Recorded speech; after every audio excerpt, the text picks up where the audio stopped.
away on account of some family issues. His son is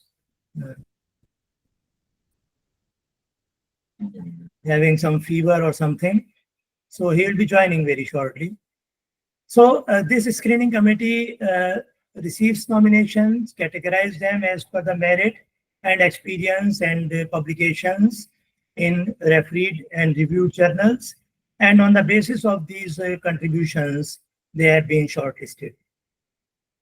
This year, we have also decided that out of those nominations which are received by our office, those scientists who could not be shortlisted or who could not be finalized for fellow award, their nominations will remain valid for 1 complete year. Their nominations will be valid for the forthcoming awards of young scientist and senior scientist as per the nominations and as per the conditions. So without taking much time, we shall be moving forward. And once again, I express my heartfelt thanks to all of you for joining this afternoon despite your busy and hectic schedules, and wish to congratulate on behalf of the President of the Society, Professor Vandana Bose, who shall be addressing in the end of this session for giving her blessings and concluding the entire proceedings. So I welcome you all, and we will start with the first presentation for the Fellow Award. Thank you very much. Thank you for joining us. And I wish to invite Professor D.K. Srivastava, Chairman, the Screening Committee, in case he is online. Professor D.K. Srivastava, please. Yes, sir. Good afternoon, sir. Good afternoon. Yeah. Thank you, Professor Bhatnagar. Good afternoon, everybody.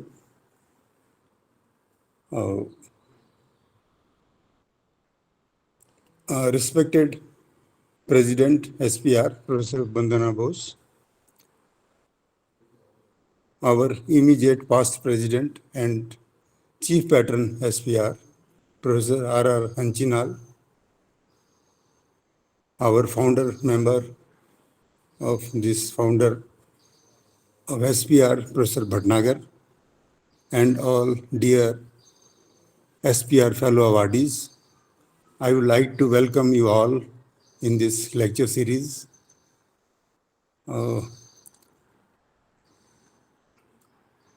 First of all, I just kindly excuse me that I am at present at such a place where I cannot go for that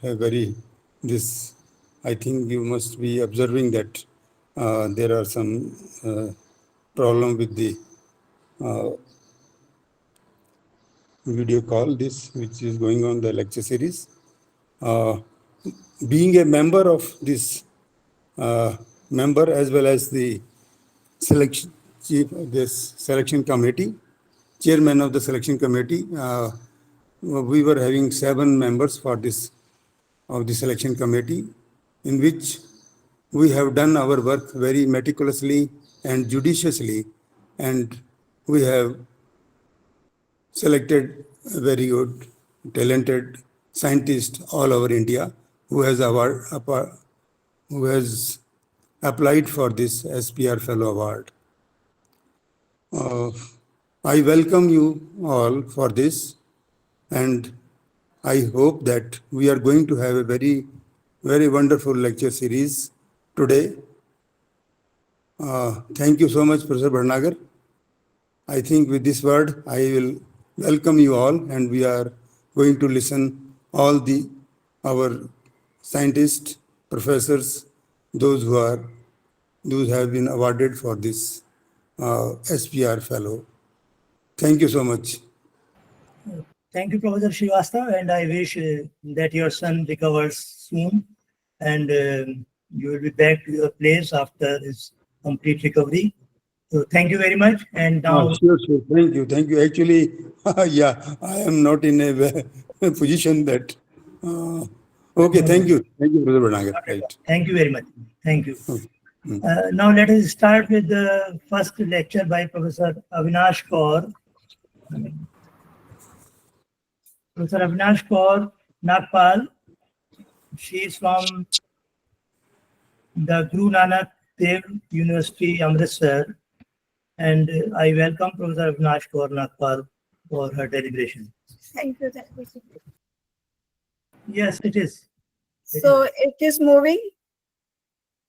Yeah, it is Okay. moving. Okay, thank you. So I'll be talking about use of cost-effective organic medium for tissue culture studies in Vidania somnifera. And we know that it is commonly known as Ashwagandha, winter cherry, or Indian ginseng, and it is an erect evergreen perennial shrub which can reach up to a height of 1.5 meters. So this is the distribution of this particular plant species, and it is mostly present in Indian subcontinent, Middle East, and Southern Europe area, as well as most of the Africa. It has also been introduced to some parts of Australia and elsewhere. This picture I have taken from Plants of the World online. In India, it was widely present in states like Madhya Pradesh, Uttar Pradesh, Punjab, Gujarat, and Rajasthan. But the populations are decreasing at an alarming rate. So we are well aware of its therapeutic uses, as well as a number of commercial formulations available from different pharmaceutical or Ayurvedic companies. And it has been also listed in India's ancient medical book, Chark Samhita. Vidania somnifera is known for many of its health-promoting effects and its bioactivities like adaptogenic, anti-cancer, immunostimulant, anti-aging, antidepressant, antifungal, antibacterial, antidiabetic, etc. And all of its bioactivities, they are attributed to the bioactive compounds which are present in this particular plant, different parts of this plant, and they are vidanolides, alkaloids, saponins, etc. And we have been extensively harvesting or collecting ashwagandha from the wild, and pharmaceutical industries are also extensively using this particular plant, and this has led to threat to its germplasm. Though it has not yet been included in the IUCN Red List, but it has been identified as an endangered and rare plant species in India. Various conservation strategies are in place, which include in vitro seed germination and micropropagation, and they are implemented to address this issue. However, these conventional strategies frequently rely on synthetic plant growth regulators and chemicals in the MS medium. And these, as we know that these plant growth regulators are used for seed germination studies as well as for in vitro micropropagation studies. So they are effective in increasing the seed germination, and they're very effective in micropropagation of this species for the mass propagation, but they are very expensive, as well as they pose environmental risk also due to their persistence in the ecosystem and difficulty in degradation, leading to potential long-term ecological damage. To address this issue, few recent studies have explored replacing these extensive PGRs with more cost-effective, environment-friendly organic extracts like that of vermicompost for in vitro seed germination. So waste to resource is another technology which is advocated these days, and we know that improper management of leaf litter and kitchen waste has become an alarming environmental issue, contributing to pollution and landfill overflow. Such organic waste can be utilized to produce organic fertilizers through the process of composting and vermicomposting. Composting traditionally been used in agriculture, and use of vermicompost started somewhere in 84 when University of Agriculture Sciences Bangalore propagated its use and is now widely used and recommended. So compost and vermicompost have been used in many in vivo studies to increase the development of and growth of different plant species and are widely recommended for agriculture. A few recent studies have demonstrated that vermicompost extracts in vitro studies of some plants can be used, because the vermicompost extracts they increase the seed germination, and they can also be used, though very few studies are available, and they have shown the use of vermicompost extract in tissue culture. Leaf litter is a common problem in our campus, and kitchen waste is another common issue, and which comes from the hostel messes as well as from the residential areas. So considering the need for proper waste management and endangered status of Vidania somnifera, the present study was planned to use the leaf litter from jamun, which is profusely growing in our campus, and kitchen waste from the hostel mess for the preparation of vermicompost and compost, and establish protocol for micropropagation of Vidania somnifera using organic extracts prepared from vermicompost and compost. So first step is the preparation of the vermicompost, and different feed mixtures they were prepared using the kitchen waste from the hostel, which was cut into pieces, jamun leaf litter from the jamun trees, which is present on the ground near the trees, as well as the cattle dung. They were mixed in different proportions to produce different kinds of vermicompost. We propose to produce 4 types of vermicompost. One is control, then is vermicompost type 1, type 2, and type 3. For control, 100% cattle dung was used. For VT1, we use feed mixer containing 50% cattle dung and 50% jamun leaf litter. And for VT2, we use 50% cattle dung, 25% jamun leaf litter, and 25% kitchen waste. And VT3, 50% cattle dung and 50% kitchen waste. Then all these feed mixtures, they were 1 gram of each feed mixture was poured in plastic trays of size 42 into 28 centimeters square. And pre-composting was done for 15 days, and feed mixes were turned daily, and the jute mats were used to cover these trays. The daily spraying of water was done so as to maintain 60 to 70% moisture. So this shows the trays containing different feed mixes. After 15 days of pre-composting, these earthworms, they were inoculated into each tray. 13 earthworms were inoculated into each tray, and these trays, they were covered with jute mats.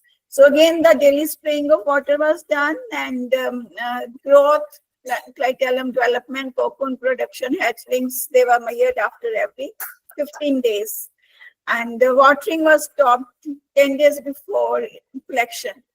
So the earthworms which were inoculated into this feed mixture containing cattle dung and kitchen waste only, not jamun leaf litter, they started dying after 15 days, and they were completely lost after 30 days. So we could not produce any vermicompost of type 3. So we could only get vermicompost of type 3 types, VC, VT1, and VT2. So we started measuring the number of cocoons, hatchlings, and we started, the clitellum development started between 30th to 45th day of the experiments. And cocoons, they started to appear on the 45th day in all the feed mixtures, but none in VT3. At the 90th day of experiment, the highest cocoon number was observed, and this was the feed mixture VT2, which contained 50% cattle dung and 25% jamun leaf litter and 25% kitchen waste. Then a number of hatchlings were determined, and they started emerging on the 60th day of the experiment or the inoculation, and maximum number was observed on 108th day, and this was again in the BT2 type of vermicompost. Similarly, number of earthworms also showed maximum number with the VT2 type of the vermicompost. So similarly, we went for preparation of the compost using all these three things: kitchen waste, jamun leaf litter, and cattle dung. 4 different types of feed mixtures were prepared. 100% cattle dung for CT1, that means compost type 1, it was 25% cattle dung, 25% jamun leaf litter, and 50% kitchen waste. For CT2, it's 15, 35, and 50, and for CT3, it's 25 and 75. 25 is jamun leaf litter, and 75 was kitchen waste. So these are compost control type 1, type 2, and 3. So the preparation, again, these were mixed, all these feed components, they were mixed, and then they were watered, as well as they were covered with jute maps, and daily mixing or turning of these mixtures was done. And on the 90th day, we got complete compost. So then these composts and the vermicomposts, they were used to prepare the different kinds of extracts. So we had 3 types of vermicomposts: VC, VT1, and VT2. 5%, 10%, and 15% of each type of vermicompost extracts were prepared, and they were prepared by mixing in distilled water, and the mixture was shaken intermittently for 12 hours and then kept overnight, again shaken. Next day, again shaken intermittently for 5 to 6 hours, filtered using the Wartman number 1 filter paper, and then they were filtered. And after filtration, we have 9 types of vermicompost extracts, like VCE 5, 10, and 15%, VT1E 5, 10, and 15. So same goes for VT2. Similarly, compost extracts were prepared. We had 12 types of compost extracts, like control and type 1, type 2, and 3, each having 5, 10, and 15%. And these extracts were used to prepare vermicompost media from vermicompost extracts. Again, we have VCM 5, 10, and 15. This is the control. And then VT type 1, 5, 10, and 15. This is type 1 vermicompost. And the medium prepared from type 2 vermicompost, 3 types, 5, 10, and 15. That means they are prepared from 5, 10, and 15% extracts. Similarly, 12 types of compost media were prepared. Compost media were prepared. This is control compost 5, 10, and 15, then type 1, type 2, and type 3. So nodal segments from in vitro raised seedlings, they were used as explants for micropropagation of Vidania somnifera using organic media prepared from different extracts of vermicompost and compost. Micropropagation of Vidania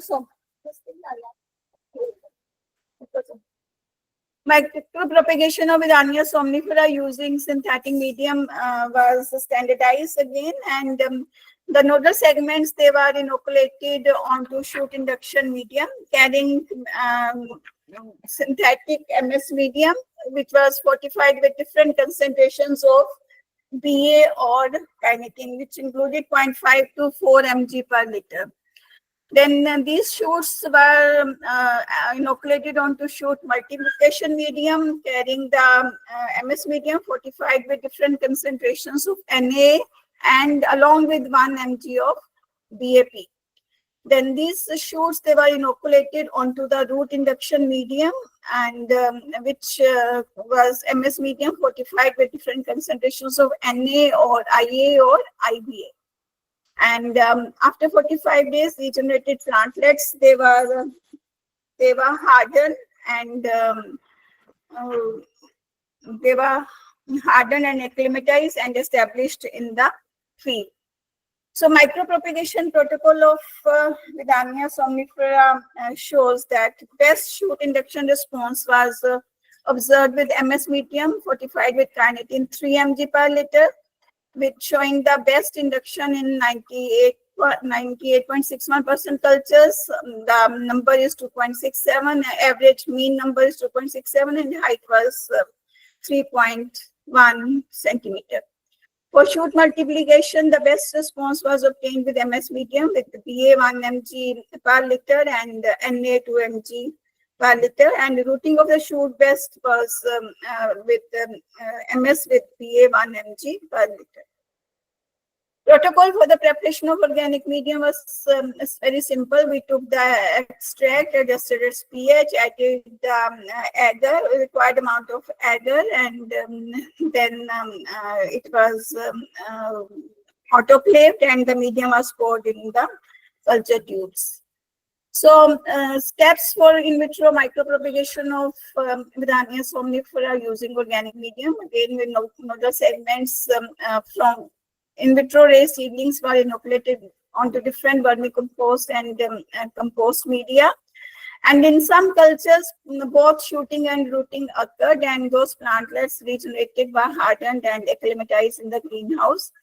There are some cultures which have only the shoot induction, and they were inoculated into the medium containing very low concentration of Na with BAP. It was 1/4 of the concentration which was done with the MS medium.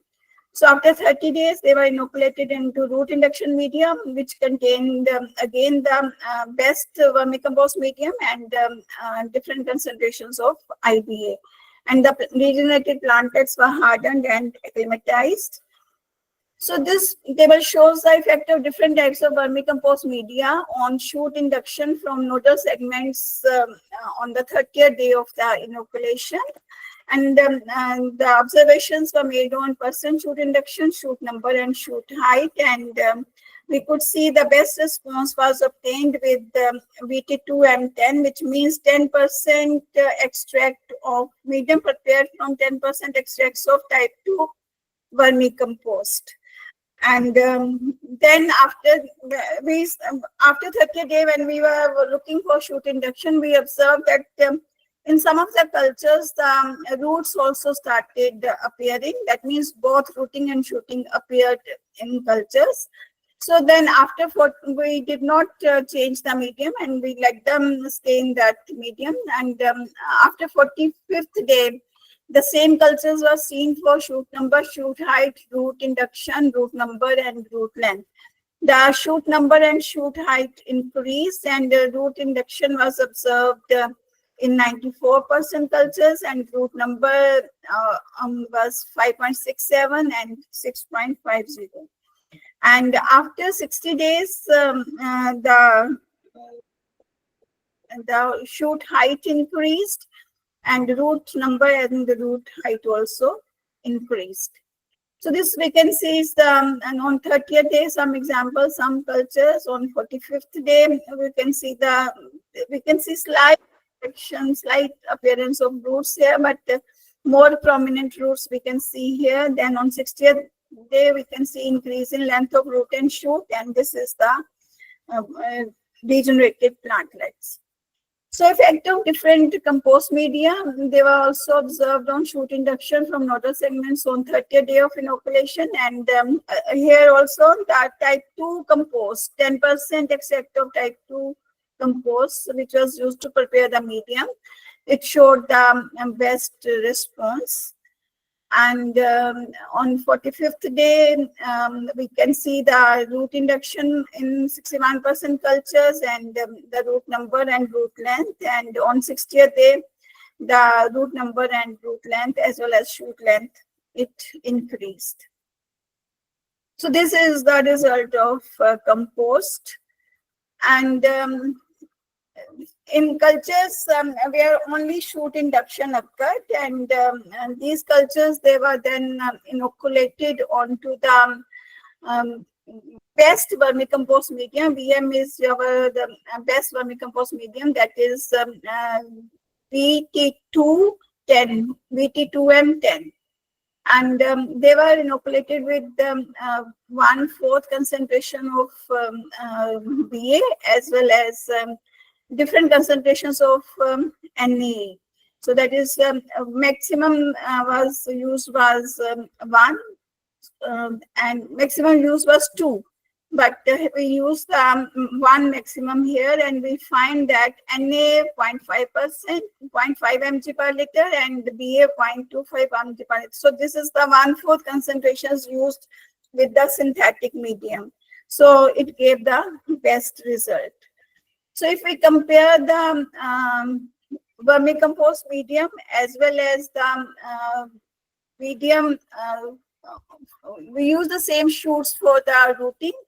For rooting also, MS medium had to have 1 mg per liter IBA, but we could do it well with vermicompost medium, and only 0.1 to 5 mg per liter IBA was giving the best result.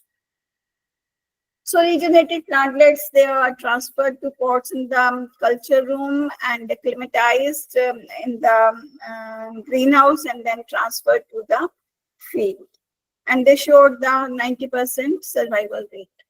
So this is the comparative effect of best vermicompost and compost media on plantlet regeneration. This is shoot number, shoot height, root number, and root length. And vermicompost medium was better than the compost medium, but still compost medium could also work. And here is the comparative effect of best synthetic and the vermicompost medium. So in the best synthetic medium, we have MS medium and the BA 1 mg and NA 2 mg. Whereas for vermicompost, we have BA 0.25 mg and NA 0.5 mg per liter. So this is percent shoot induction, this is shoot number, this is shoot height. So we can see that the number percent shoot multiplication is relatively less, but they are statistically similar. They are not, there's no statistical difference.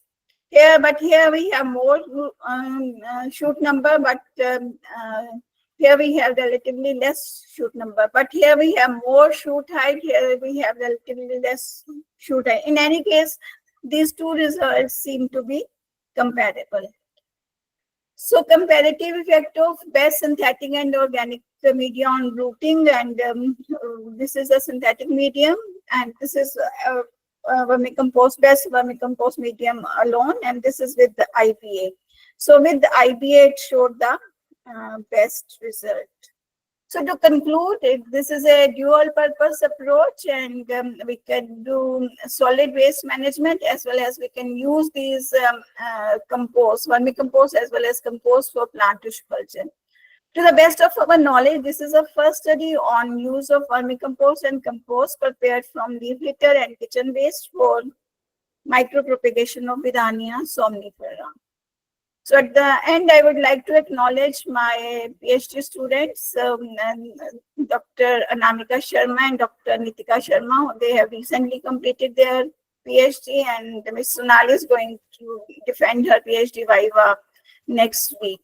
I thank them, both, 3 of them, they contributed in preparation of vermicompost and the compost, whereas on Vidania somnifera, and Dr. Anamika Sharma, it is her PhD work. Thank you very much from the City of Golden Temple. I take this opportunity to invite you all. Yes. Thank you very much, Dr. Avinash, for wonderful presentation, and I think everybody enjoyed. Instead of making a remark on the lectures, there is a report from somewhere. So we will proceed directly to another lecture by a fellow awardee, Dr. Rajendra Kumar Dhal. Thank you, sir. Thank you, madam. Dr. Rajendra Kumar Dhal Thank you, Dr. Saab. Thank you, Dr. Bhatnagar, for giving me the opportunity to share my research with you. So I think my voice is audible to all. It is audible, and I would very humbly request all our fellow awardees to kindly restrict their lecture within the time frame. And simultaneously, I would request Professor Neerith Bernstein, in case you require to deliver lecture earlier because of some time slot, you kindly apprise. Okay. So we can adjust. Is it So okay? just- The time slot for Dr. Neerith is okay? Yes, the time slot is okay. Thank you for asking. Okay, thank you very much. So Professor Dhar, please. Yeah, I'm sharing, sir. So is my PPT now it's available? Yeah, it is available. Yeah. So can I start, sir? Yeah, please, sir. So thanks, Dr. Bhatnagar, for giving me the opportunity to share my research on the pea crop. Regarding my brief introduction, I am a professor in the Department of Vegetable Science, Punjab Agriculture University, and I am doing research especially on the breeding of pea and cucumber. And cucumber, we are also focusing on outside and inside, both polyhouse and outside. And because I'm in this presentation, I'm sharing only the pea crop. So, as you know that pea is a leguminous crop, it fixes nitrogen. And if I talk about with respect to my state, or within the state, it is the second most important crop after potato in regarding the area. So mostly if I talk about for the diversification, mostly in Punjab area, we have wheat and rice rotation. And in between this, there is a narrow space of narrow space that the farmers utilize to grow peas because of short duration, early maturing varieties. So in these areas, in this picture, like Gurdaspur, Amritsar, Hoshiarpur, Jalandhar, these are the early growing peas areas. For the audience, they may, if they are known that we have different segment in the peas. One is field pea, garden pea, edible podded peas. So in edible podded peas, we have again snow pea and sugar snap group. So I am focusing on all the things, not on the field pea, but garden pea and edible podded pea, what we are doing and what we have achieved till date. So there are different wild species we are with us, and presently we are using Pisum fulvum in our breeding program. Sir, we have different land races, we having different seed color, different flower color, and different pod colors variability, and we are maintaining around 200 sessions of even pod colors. Sessions of these peas genotypes. So if I talk about that regarding the chromosomes of pea, around 7 chromosomes, I will not talk about. Yeah, because this is the Mendel crop which he has studied, and he has 7 traits he has studied. But there are some, you can say, research because going on these traits still now. Because of that, he reported that these all traits are monogenically controlled. So some, you can say, afterwards, new discoveries which I want to share that. So he says that only round is dominant over the wrinkled if I talk about the seed shape, but there right now we have different genes for this trait. If I talk about the seed color, then yellow is dominant over the green color. But it has been observed that sometimes the yellowness can be occurred if the seed is over dried, or sometimes some genes are there like stray green genes.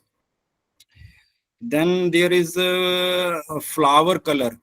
He talk about only about the purple and white color flowers, but there are right now we have different segments of different colors flowers also, even orange color flowers. Then plant height. So plant height, he says that tall is dominant over the dwarf one, but no doubt is true right now also. And it is, but it is height is due to the more internodal length rather than the number of nodes.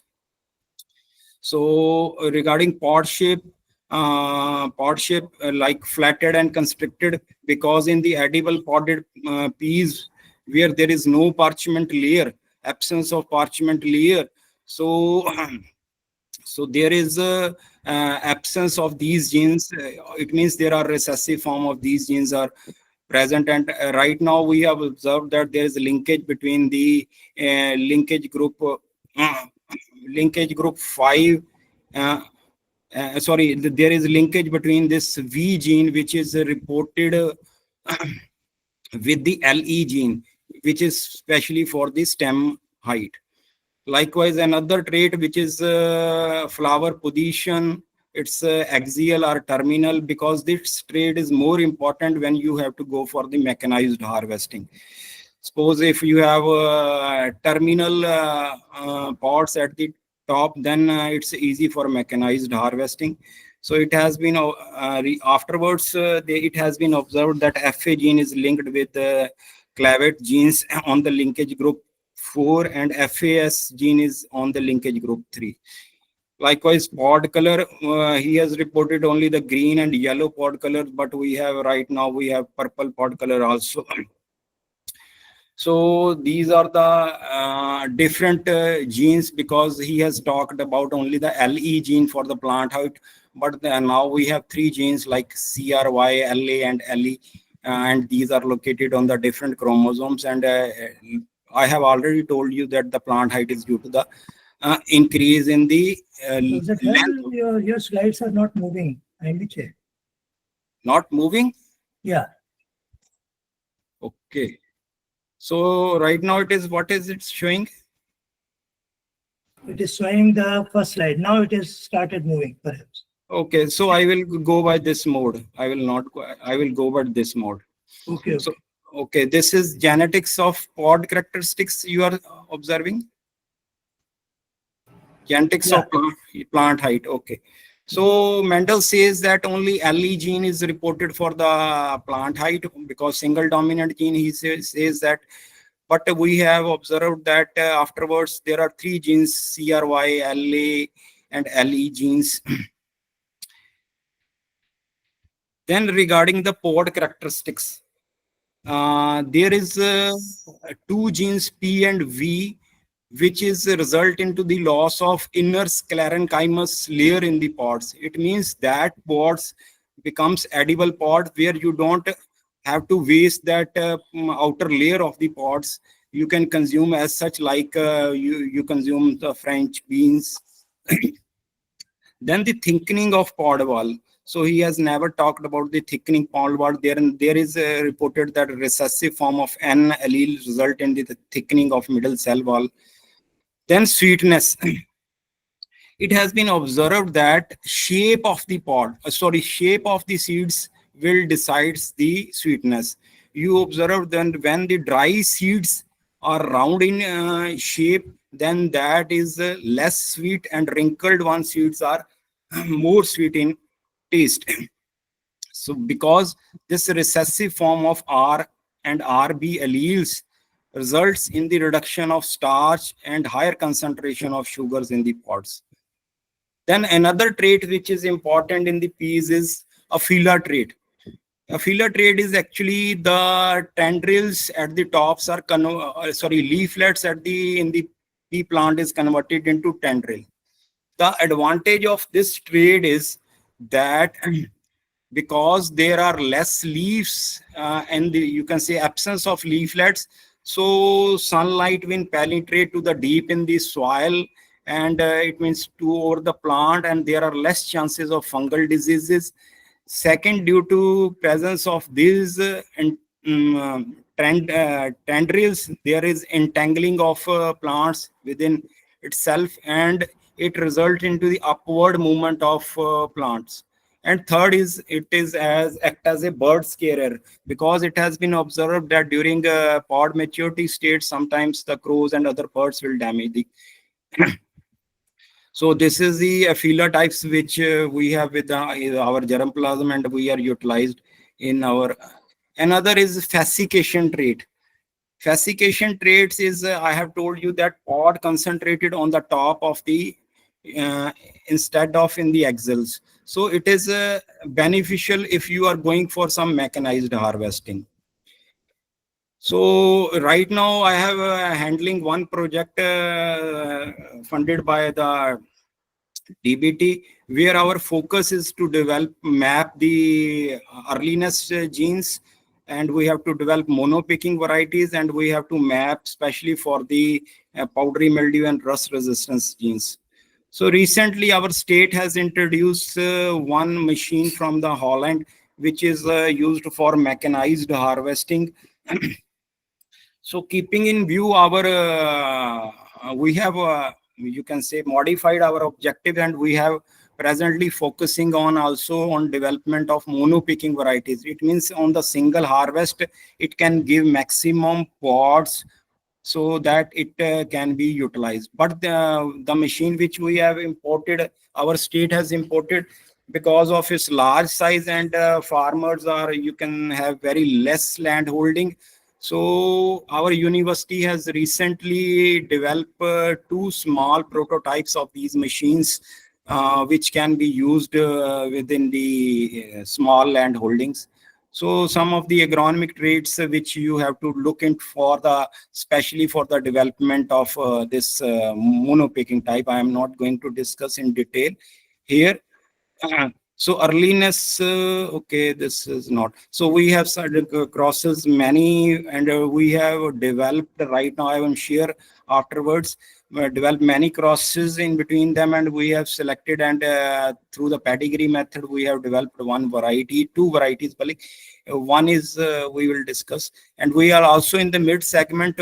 Generally, we have two pods per node, but we have also concentrated or more pods, maybe 3 pods per node, or 4 or 5 pods per node. But these sometimes will affect the size of the pods, and sometimes the flower will shed it out. So for commercial purpose, I think 2 pods per node is better option. No doubt we have 4 or 5 flowers per node, but ultimately fruit setting is not more than 3 pods per node. So we have also developed some different edible types. So regarding the our research in the peas regarding Punjab Agriculture University, we have developed Punjab 87 variety through the pedigree method from the cross Pusa 2 into Messi 50. So likewise, this is another hybrid, variety we have developed from the cross Pusa 2 into. So these are some old varieties, and this is again Matargeta 6. So it's also developed by pure line selection from advanced generation between the Messi gem and Harabona. So this variety is actually the landmark variety in the earlies when it is released, and because mostly in Punjab area for early maturing variety, especially in the wheat rice rotation, this is very popular. But due to less sweetness in of you can say grains, it will dominate many years, but afterwards it has been replaced by AP3 variety. So this is another variety, Mithi Fali. It's an edible potted variety. It's an introduction. It's actually organ sugar potted variety from USA we have introduced, and we have released as such. So this is a variety which we are, you can say, because there is no wastage of pod wall, and we consume as such. So these are the some pictures of this. And this is our landmark variety, Punjab 89. So this, if I talk about within India, this is a landmark variety, and I think within India, this is most popular variety. And if I talk about the university achievement in vegetables, is this variety, and one is chili variety. These are the two excellent landmarks. So this variety is giving the yield potential of around 150 quintals per hectare, and have long pods, double podded variety, and around 28 to 30 pods. So and recently I have released one variety in the early group. I have told you that Matar Geta 6 is our previous variety, and we have compared it with the Matar Geta 6. So its yield is much higher, and around 80 quintals per hectare. And this is also become very popular, and it is also released at the ECRIP national level. For you can say as a Czech variety. Now we have, it is used as a Czech variety at national levels in all the ECRIP trials. This is the AP3 variety. This is also not from our university, but this is also very popular, like our variety MA7 in early group.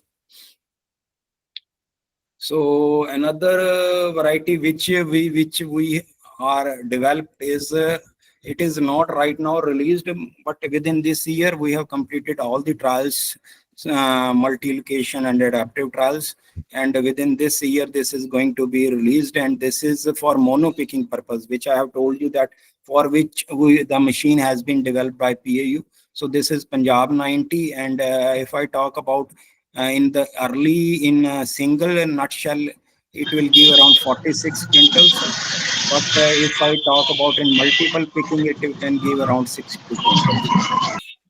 So we are, because one of the objective in our project is to develop not only the map the genes, but also to develop multiple disease resistance varieties, because it has been observed that powdery mildew and rust are the two major diseases of pea in our areas, in our, you can say in India.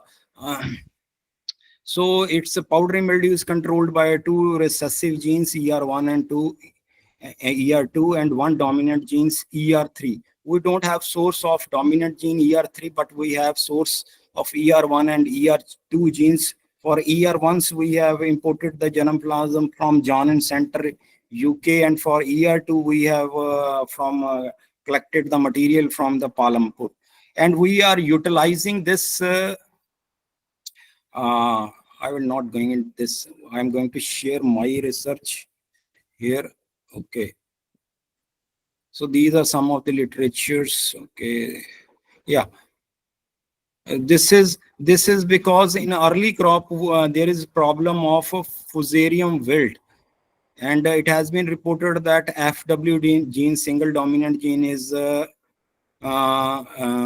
single dominant gene is present on the linkage group 4B, and we are actually using this gene for mapping our population, and we have also artificially screened our germplasm, because of before releasing the variety we have to artificially screen, and we have observed that Matar Geta 7 is you can say resistance to partially resistance to fusarium wilt as compared to others. Okay. So our basic studies which we are focusing is mapping of earliness in peas using bulk segregating techniques, and molecular mapping of rust resistance using bulk segregating techniques, and marker assisted pyramiding of both the genes. I have told you that ER1 and ER2 genes are responsible for powdery mildew resistance, and we are pyramiding both the genes in the single cultivar. So is it done? Will you kindly conclude quickly? Yeah, I will conclude within not more than 3 minutes, sir. Wonderful, wonderful. So molecular mapping of earliness, for this we have utilized our early maturing variety with the late one and using bulk segregating techniques, and we have found that through 2 QTLs for earliness was found on the chromosome 2, one is on the chromosome 2 and one is on the chromosome 7. Then for molecular mapping of ER1 and 2, ER2 genes for powdery mildew, I have told you I have using 2 lines. The one is John Center line GI20, which has ER1 gene, and Himpalam 2 Matar line, this having ER2 genes. So we are using both these lines And we have already observed some markers, and we have validated those markers on our population. And we have observed that and confirmed that these markers are validating on our populations. And right now we are, you can say, transferring both the genes, like Punjab in our landmark variety Punjab 89, because it's not powdery mildew, complete powdery mildew resistance. We are transferring both the genes in this. Then regarding the rust, and we are using one line which is rust resistance Nepal line, which is Pisum fulvum, and we have crossed it with our landmark variety Punjab 89, because that is a susceptible variety. And we have using bulk segregating technique for mapping this, and we have observed that it is present, one QTL is present on the chromosome 6. Then for development of this edible podded varieties, we have no doubt we are tested different varieties in different color segments, like yellow pods which have more lutein content, because there is no wastage of your pod wall. So like some purple color varieties, so we are using in our breeding program. And we are also, one of my student is doing molecular mapping for parchment layer. So he has used this honey snap with Punjab 89. Punjab 89 has presence of parchment, and honey snap is edible podded, absence of parchment. So she is on the final stage for mapping of this. So sir, some of the, you can say, 16 major word germplasm collections available in the world, from where you can collect different PE germplasm. Sir, future is there is need to develop early maturing varieties, sweet variety and fusarium wilt variety. No doubt we have developed early maturing and sweet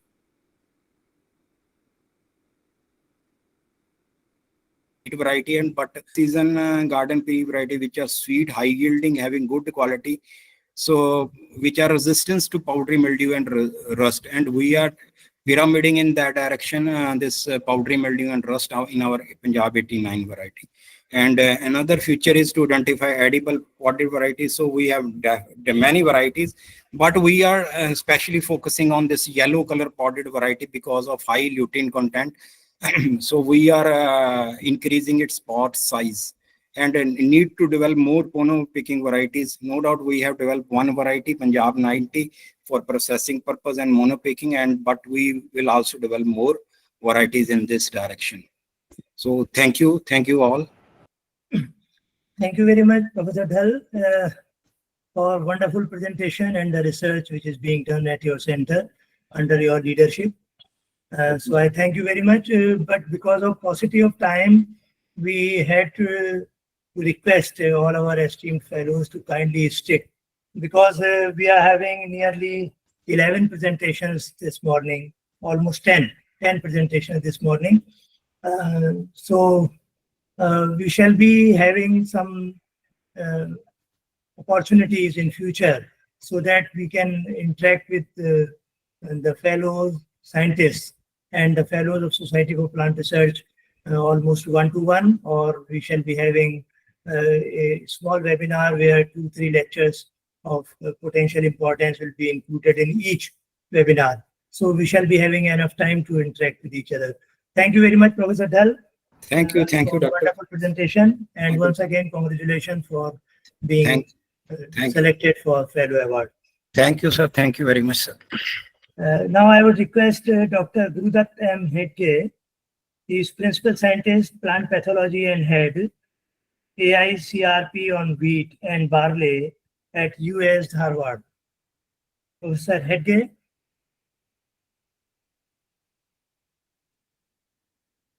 Professor Gurudat is available.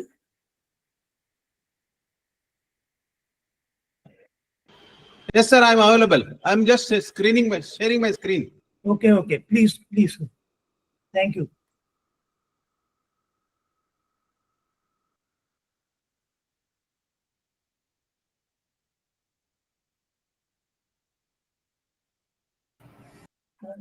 We shall be having 10 to 15 minutes in the after this session is over for some sort of discussion, because I can see that few of our colleagues are raising hands. They want to know something, but they kindly note down, and we can be having 15-minute slot after the session is over. Thank you. Kindly continue. I'll go ahead. Good afternoon, everybody. Respected Bhatnagar Sahab and all the distinguished speakers. I'm going to talk to you about global scenario of Fusarium head blight of wheat. I had a rich experience of working for about 7-8 years in wheat scheme at US Dharwad, and I'm just sharing my experience as well as the global scenario of this is one of the killer disease in wheat of late. You can see wheat is a very golden grain with a promise that it has been an ancient crop, a crop named for green revolution. Valuable byproducts are being used in a day-to-day diet. It's a staple diet of 1/3 of the world population and having a high nutritional value, and it's having a lot of international trade. And most of you know that there are different species available on the globe, and especially in India, we have this bread wheat, Triticum aestivum, Triticum durum, and emmer wheat, that is Triticum dicoccum. And this Triticum dicoccum is nowadays gaining a lot of importance, especially in Karnataka, because of its low gluten content as well as because of therapeutic value. So these are the major species that is being grown in India for our daily food purpose and also for a good food crops. And global area under production, as far as the recent information is concerned, area covered is globally is 216 million hectares with a record production of 778.6 million metric tons. And we can see across the globe, there are so much of production of this wheat. And you can see up to this 778.6 million ton wheat is being produced till last 2023.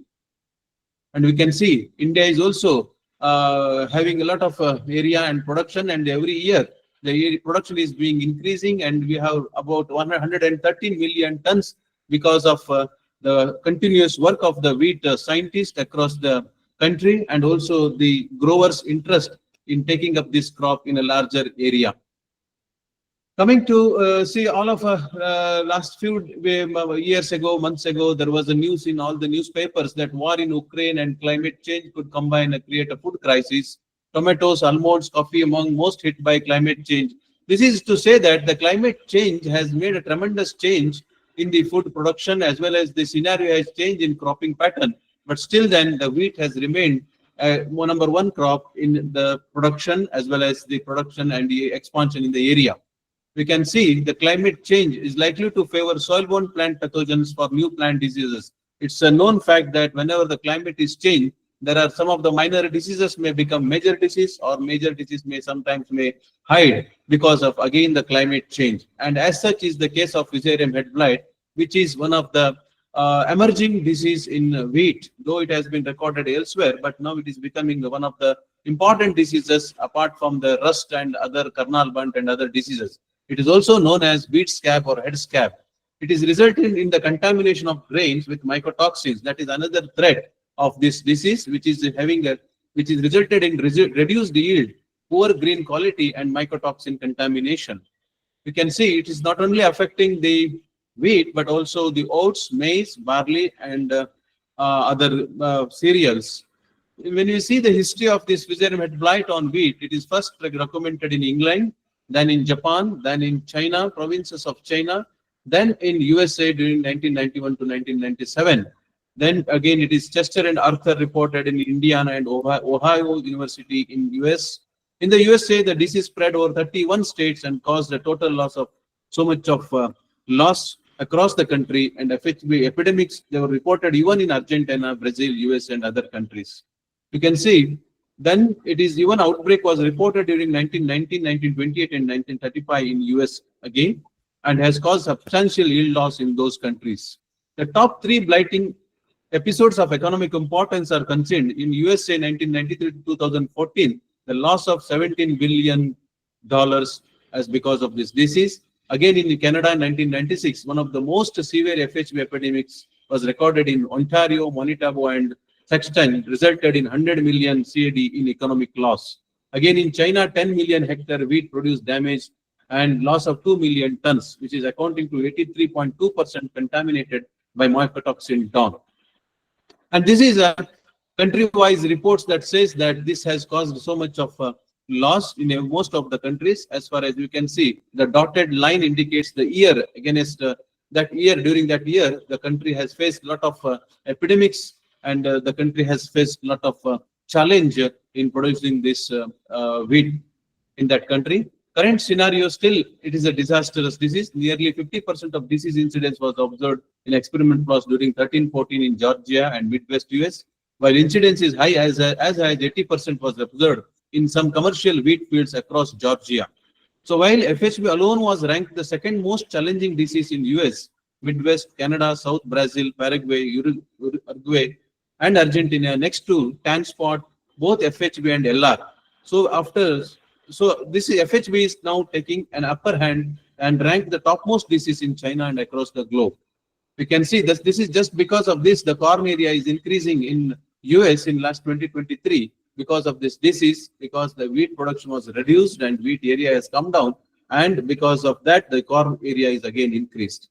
And you can see the state country-wise representation of this epidemics, where it has occurred in across the globe: Canada, Gulf Coast, Brazil, Argentina, Uruguay, Netherlands, France, Italy, Germany. These are the most these countries which are affected by this FH, which along the last 1 decade. Even in South Africa, Kenya and Ethiopia, China, Japan, they were the countries that were affected by this fusarium blight of wheat. Coming to the Indian scenario, it was reported in Arunachal Pradesh during 1973 at Siang district, followed by Wellington in Tamil Nadu, then in 84-85 Nilgiri, Palni Hills of Tamil Nadu again, then Gurdaspur, Amritsar, Punjab, and next again 2004-5 it has become epidemic in Punjab, again 2006 again in Punjab, and 2016 to 17, 2020 it has become it has first time it has been observed in Karnataka. We have reported this fusarium in some parts of Karnataka wherever this wheat is being grown in the Rabi season. See, mainly it is this is the disease cycle, and I already mentioned the climate change has really affected this disease. Wherever the maize crop is there in the previous crop, whenever there is in the Kharif followed by Rabi, the wheat is being grown in the Rabi season here.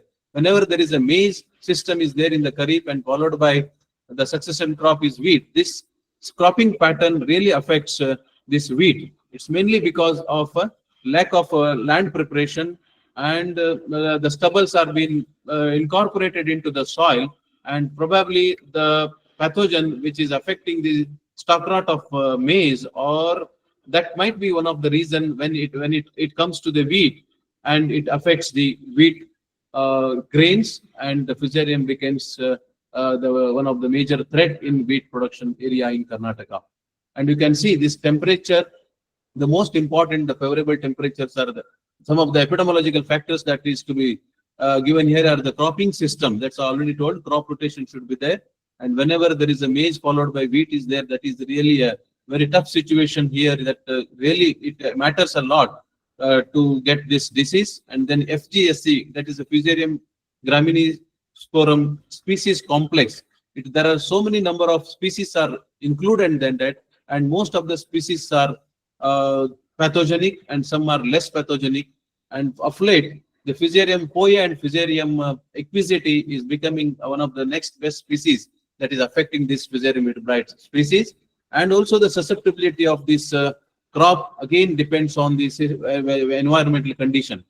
To say the environmental conditions, soil temperature for this perithel production should be 15 degree to 20 degree, ascospore production 25 to 30 degree, and for ascospore discharge, again this temperature and humidity if it favors, and that also favors the dawn biosynthesis, one of the mycotoxins associated with this Fusarium head blight of wheat. 90% of RH for 4 to 6 hours during the flowering stage, it affects this crop because of Fusarium head blight. Most of the time what happens when the maize harvesting delays, the farmers will go for wheat in the October-November season, which comes to the flowering stage during the month of January. When the January during January, if any odd rains comes or if the winter extends, that will give a favorable climate for Fusarium head blight to multiply in the wheat grains or in the ear heads. And that is the reason how it multiplies and spreads during different parts of the places where wheat is being grown. So this is what I'm just telling you, rainfall or dew during that flowering stage, it is a very critical, very crucial stage. That sowing period or sowing window not to coincide with this. But again, it is a climate. It is unknown to everybody. Whenever the climate changes, that disease certainly will adhere, will come. And these are just for the information of everybody. These are the wheat heads that is affected by this Fusarium head blight. We can see even the glooms, awns are being affected, the pinkish discoloration, and we can see the affected grains and healthy versus the affected kernels. This is just pathological information that this is a Fusarium graminearum, ascospores of Giberella zea. They are slightly curved with rounded heads. This is one of the major pathogens. And as I mentioned you, there are a good number of species have been reported elsewhere in the globe, but basically they are sickle shaped with the 3 to 4 septate in shape. They will multiply during the favorable conditions and spread all along the area where wheat is being grown. And this is a different species of, again, the Fusarium reported from different countries and on different hosts. As I mentioned, we must also take care of the previous host, wherein whenever we are growing this wheat, we should know the alternate hosts and also the previous host, which is very much susceptible to this Fusarium disease. And this is a less pathogenic species has been reported, Fusarium poae, cereale, equisity, and so forth. And luckily in our Karnataka, this Fusarium poae and Fusarium equisity has been reported in the last 5 years, which is less pathogenic. But we must take care in breeding for resistance to evolve a good variety resistant to this FHB. And you can see the global scenario of this FHB associated pathogens. Everywhere, most of the countries, North America, South America, you can take in Europe, in China, in India also, we can see there are almost all the countries wherever this wheat is being grown, this Fusarium is already reported, and people are taking care with breeding for resistance and finding alternate solutions in management of this threatening disease.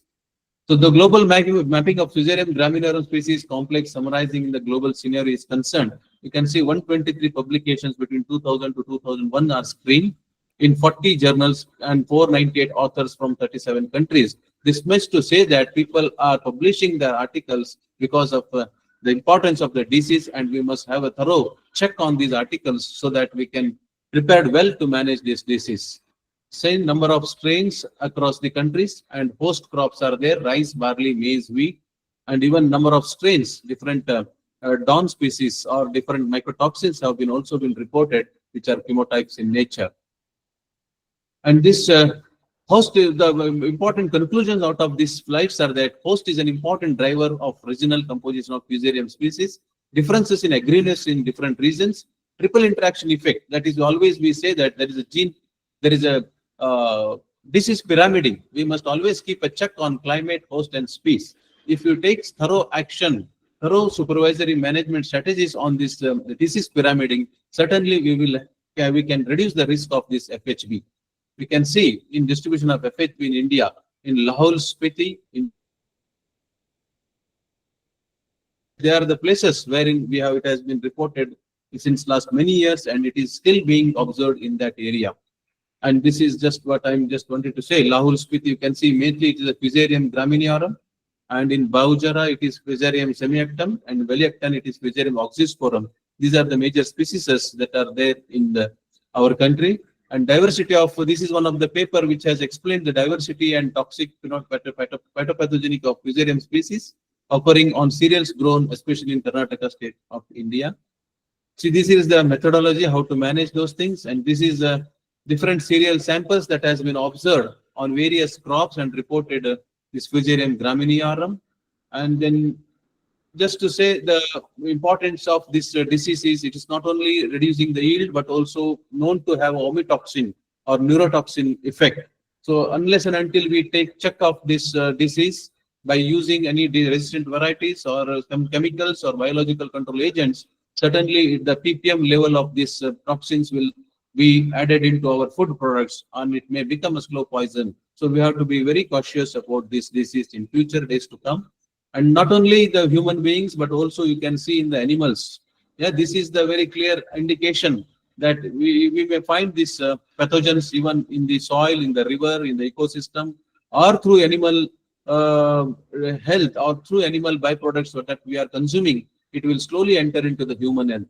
you can see the side effects of this pathogen, that is oxidative stress, reproductive and tetragonic effects, hemotoxicity, hepatotoxicity, carcinogenic effect, neurotoxicity. These are the reported some of the side effects of these mycotoxins elsewhere from the global positions. So trichothiocin, this is one of the paper news that indicates trichothiocin is another toxin which, and yellow rain, this can be possibly biological warfare agent, this can be used. So everywhere this is becoming one of the major threat, and you can see the ill effects on the body of the child or the human beings after consuming the fusarium affected grains.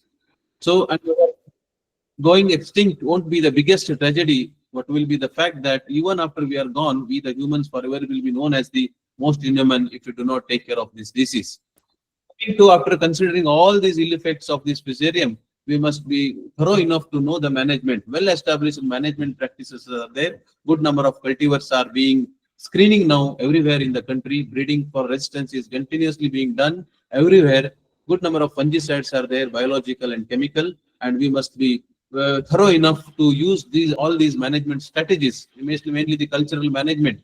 Wherever the previous crop is there, maize, it should be thoroughly harvested and thoroughly land should be plowed.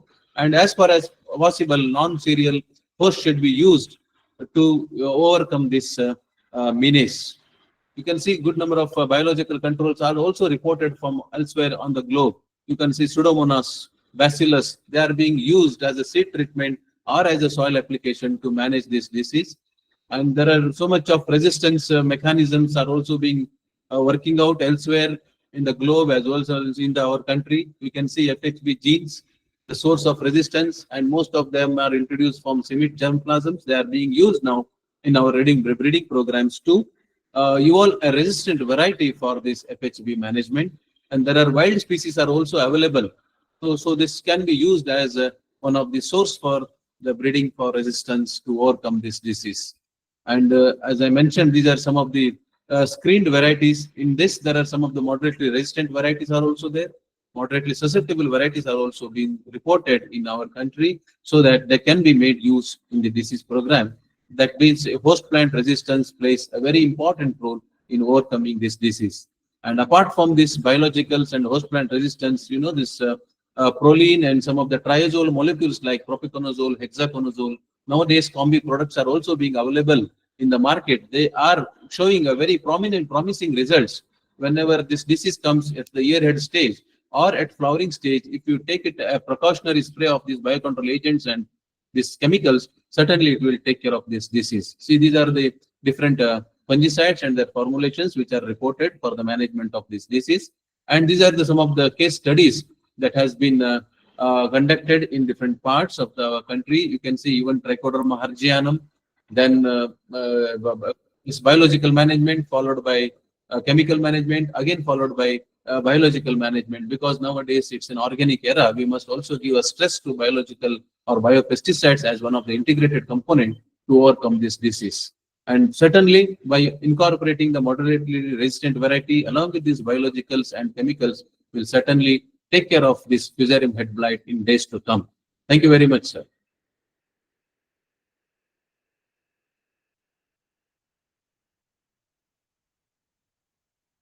Thank you very much, Professor Hegde, for a wonderful presentation. We will have some other opportunity to discuss about these topics. And now I would request Dr. Rajesh Kumar Sharma. Dr. Rajesh Kumar Sharma is CEO of Saubhagya Biotech. Good afternoon, sir. Very good afternoon, Dr. Sharma. Will you kindly share your slides? Sir, please. Please.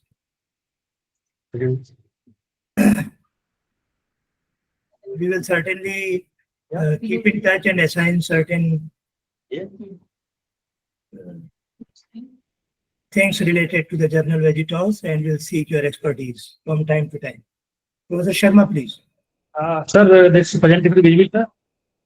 Yeah, it is presentable. Yeah, it's visible. Sir, good afternoon.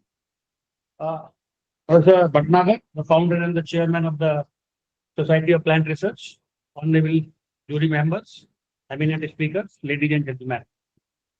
First of all, I would like to really thank Professor Bhatnagar to give me the opportunity to be the part of this panel to share my views. Earlier speakers I heard, but my presentation will be, in fact, on a different line altogether. I will be sharing. I hope you will enjoy. Sir, can I start now? Sure, sure, please. The title which I have chosen, the improving the agri-nutrients use efficiency through the innovative biotech approach for better growth and yield of the plant in an eco-friendly and the cost-effective manner. I'm using these two words, eco-friendly and the cost-effective manner. I am representing the company. I am the CEO of Saubhagya Biotech Private Limited. This is a Hyderabad-based company. Coming to the main topic, the little background about the company.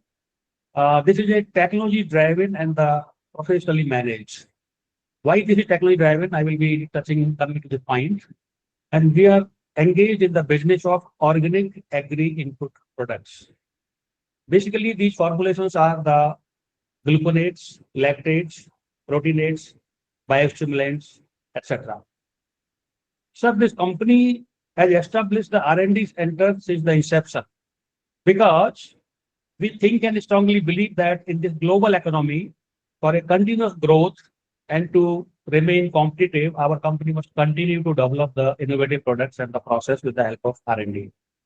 The main focus of the R&D is for the research and the technology development and the technology commercialization. But these are the totally different aspects when I'm talking about the technology commercialization.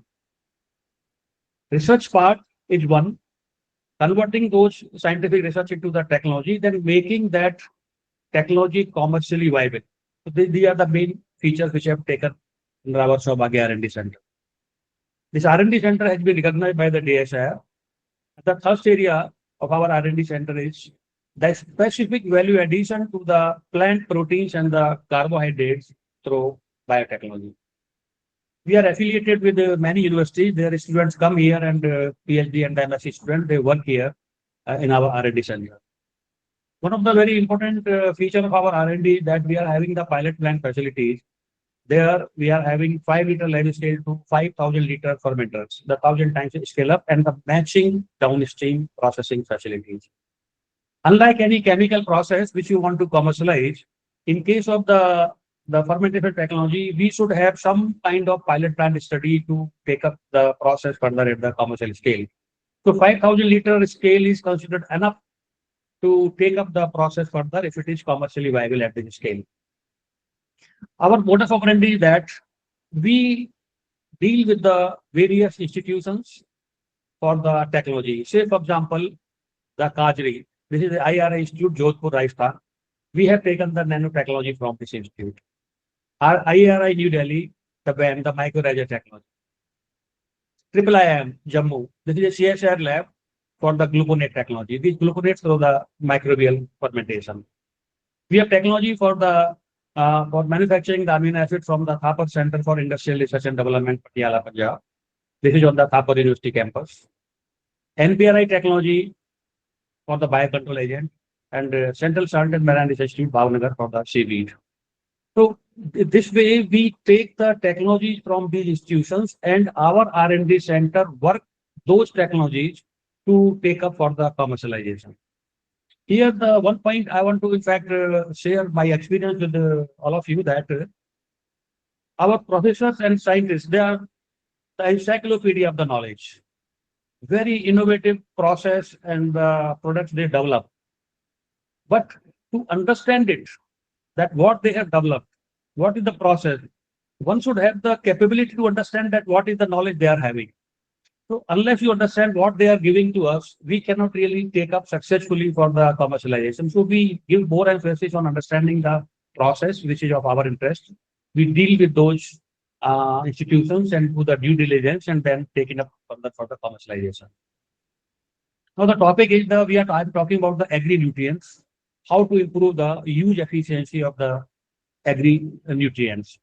There are many ways. There are many ways that how to improve the nutrient efficiency, but we have taken the nutritional elements, the molecule. Everybody knows that plant needs the energy, the carbon dioxide, the oxygen, the water as a transportation medium, and the nutritional elements. And these nutritional elements, what are the nutritional elements? They are very well studied But the important part is that how we provide these nutritional elements. This is more important. Just to give a flow to my lecture, I have divided in different parts like first generation, second generation, third generation, fourth generation, like that. In the first generation, I have taken a bracket of the inorganic fertilizer. They are already in use, like that, say DAP, MOP, zinc sulfate, magnesium sulfate, to provide the various nutrients to the plants. We are giving the application of these nutrients with the hope that this is taken up by the plant. But hardly an average of 15 to 20% taken up by the plant, and rest remains either they are fixed in the soil or the leaching out or run away from that. This number, one can debate on this number, but certainly you will agree that whatever we are giving, that 100% is not being taken up by the plants. And this is happening more, in fact, as a biotechnology person, not only the less utilization, but it is having an adverse impact on the soil microflora. Over a long period of time, it is affecting the pH, adversely affecting the pH of the soil, the texture of the soil, and that is having an adverse impact on the soil microflora, which is more dangerous. And interestingly, you see that agriculture area is coming down, it is shrinking, but the fertilizer consumption increases. Strange part is that. So we are adding more fertilizers day in and day out just to have the more productivity, because that it is not being taken up by the plant. So how to really improve the efficiency of this? A lot of work has been done. Some of the things I can say that one of the line is that the microbial biofertilizer. These microbial biofertilizers are a very good thing. It is being developed, in fact, at various places, and they are being given the application of it. That there is no problem associated by the application of biofertilizer, but there is a limitation, in fact, the trade, the business part. From the business point of view, I'm saying the shelf life part, and the limitation is that they cannot meet the total nutrient requirement of the plant. You cannot replace the chemical fertilizer by the application of these biofertilizer. So like that, various microbes has been studied well, and we are also having the products biofertilizer in our company. Now, how to really address the problems associated by the first generation chemical fertilizers and the limitations associated by the application of second generation green goods. We came out the third generation product very successfully. These are the products based on the gluconates, the technology which we have taken from the CSL lab Jammu. Here, the advantage is that there's no fixation in the soil. They are totally bioavailable, no water pollution, because they are associated with the gluconate part. So they support the growth of plant growth promoting rhizobacteria in their soil. A lot of studies we have done, and other places also the study has been done, and they are utilized by themselves fully. At the same time, they are supporting the utilization of other nutrients present in the soil. And they are finally, because we are the business, so cost effective and the eco-friendly. What are these molecules? We are taking the glucose. This glucose, again, we are manufacturing from the plant source. The plant starch part we are taking, sir, and that starch part we are converting that into the soluble with the help of alpha amylase, and that amylase further soluble starch we are taking with the help of amyloglucosidase and converting into the glucose. So that is our raw material. And that glucose, we are, with the help of the asparagillus niger, we are converting that into the various gluconate salts. When we use this asparagillus niger, the glucose molecule converted through the gluconic acid, and to neutralize it, we are adding various salts of the, say for example, if we want to manufacture the calcium gluconate, then we are using the calcium carbonate. Likewise, other things, the zinc gluconate, the potassium gluconate. So many gluconate salts we are successfully manufacturing. And these molecules, we not only are manufacturing these molecules, we are having a business of these molecules. The concept is basically the glucose associated with that particular element. So that glucose, the fundamental role of the glucose is to give you the energy. This is known as the energy molecule. In the scientific term, we call that the ATP. One glucose gives the 36 molecule of the ATP, and then it gives the 7.6 kilocalorie energy, one ATP. And this ATP is present in this 80-page present in the every manual of cell. So whenever we are giving the application of this, so this is being taken up by the client.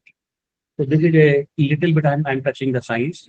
Just to elaborate it, I'm taking one example just to make my concept more clear to the, in fact, to all the people who are listening me. Say, for example, the zinc sulfate. Zinc sulfate we are using to meet the requirement of zinc. Recommended application dosage going from the 10 to 20 kg per acre. But the utilization of that is hardly for 8.4% at the 13.2% like that. Now, what is happening if we are using the zinc gluconate? They are having the high bioavailability. And in the zinc gluconate, the requirement, the zinc part contributes 12%. So they are required in the small quantity also. From zinc sulfate, we have traveled to address the problems. We have gone to the EDTA zinc. EDTA is the inner part. It is not contributing anything for the plant growth and development, but it is acting as a carrier material. EDTA chelated zinc also having the 12% zinc. So now further this has been improved. So 12% zinc we are having from the zinc gluconate with lot of, in fact, benefits associated with it. And the fortunate part is that government of India also, in fact, by the Gazette notification very recently included this as a part of the FCO. Earlier, without FCO, we were in the business of that, but now it is included very recently as a part of the zinc gluconate. So here, the point is, we are able to improve the nutrient use efficiency by changing the nature of molecule. Earlier, say for example, this was zinc gluconate. Then in the series, it comes to the EDTA chelated zinc. Now the zinc gluconate. So by changing the nature of molecule, we are able to improve the nutrient efficiency. Now we are not stopping here. What we want to further make it more efficient. Although the utilization is 100%, but how to make it more efficient? Then we have gone to the from nature of molecule. How we have further gone to the size of molecule. So that comes to the fourth generation of the nanoparticles. So this technology we have taken again from the Kajri, from the Jodhpur. And here, the nanoparticles are being prepared with the help of the biotechnology. This is the beauty of it. This is nanoparticles we are not making, we are not manufacturing by using any thermal, chemical, mechanical, all these routes. So these are the microbes has been isolated by Professor Sarafta, and the great scientist, and the institute is having all the rights over it. By way of agreement, we are having the license to use this. So this is certainly very innovative things, and we are working on this. And very soon we will be coming out with these kind of nano molecules into the market. So they will be further improving the efficiency of this various agri-nutrients. Just to conclude it, how we are moving forward. We are the small scale industry and entering into the field of the high tech kind of molecules, and this is being done with the help of the collaborative research and the collaborative efforts. Here the journey is still on, sir.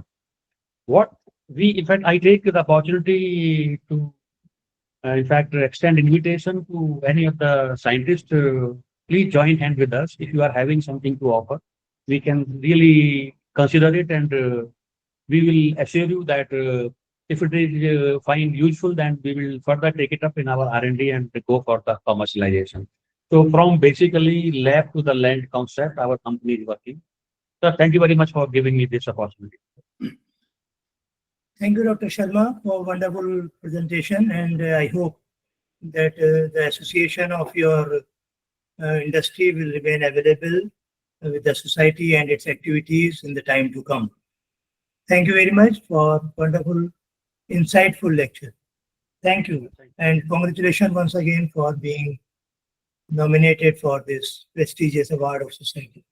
Thank you. Thank you, Doctor. Thank you, Doctor. Thank you. Now I would request to call upon Dr. Kuntal Das. He is Professor and Research Director, Kalinga College of Pharmacy, Bangalore. Dr. Kuntal Das. Please. Very good morning, sir. Good afternoon, sir. Good afternoon. Hello. Good afternoon, sir. Good afternoon. I'm just sharing Dr. my Kuntal. slide. Please. Yeah, please share.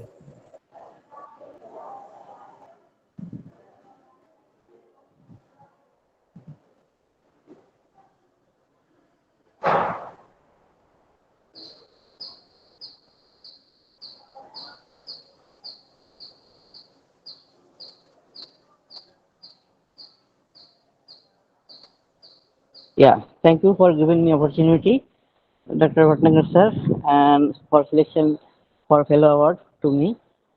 So today my presentation is importance of the plant tissue culture for endangered plant species for their conservation. So, the resource of the plants generally from the India is different places of the states where you can see the northern state, then south state, as well as we are having the east states as well as the north states.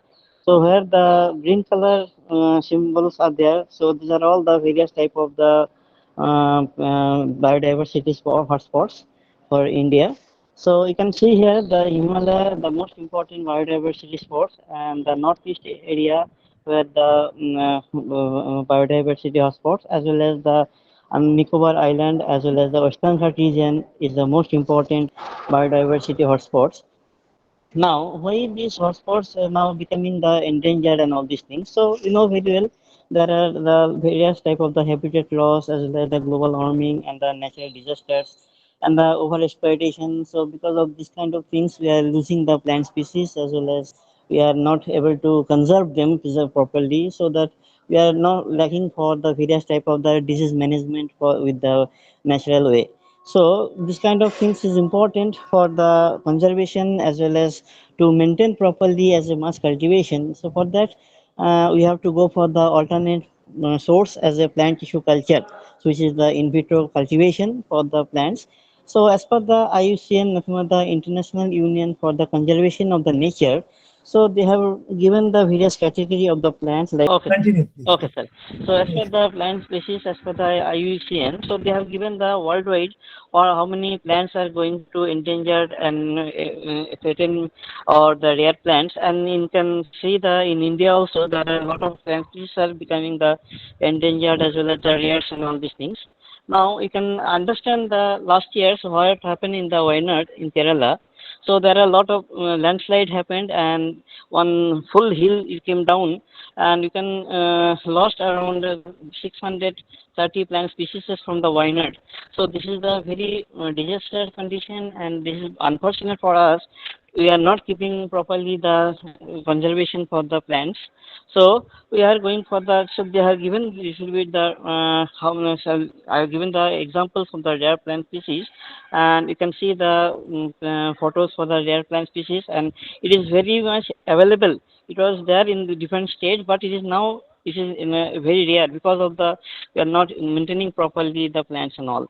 So this is the threatened medicinal plant species. So some examples I have given from the different states, and you can see here the photos of the different plant species.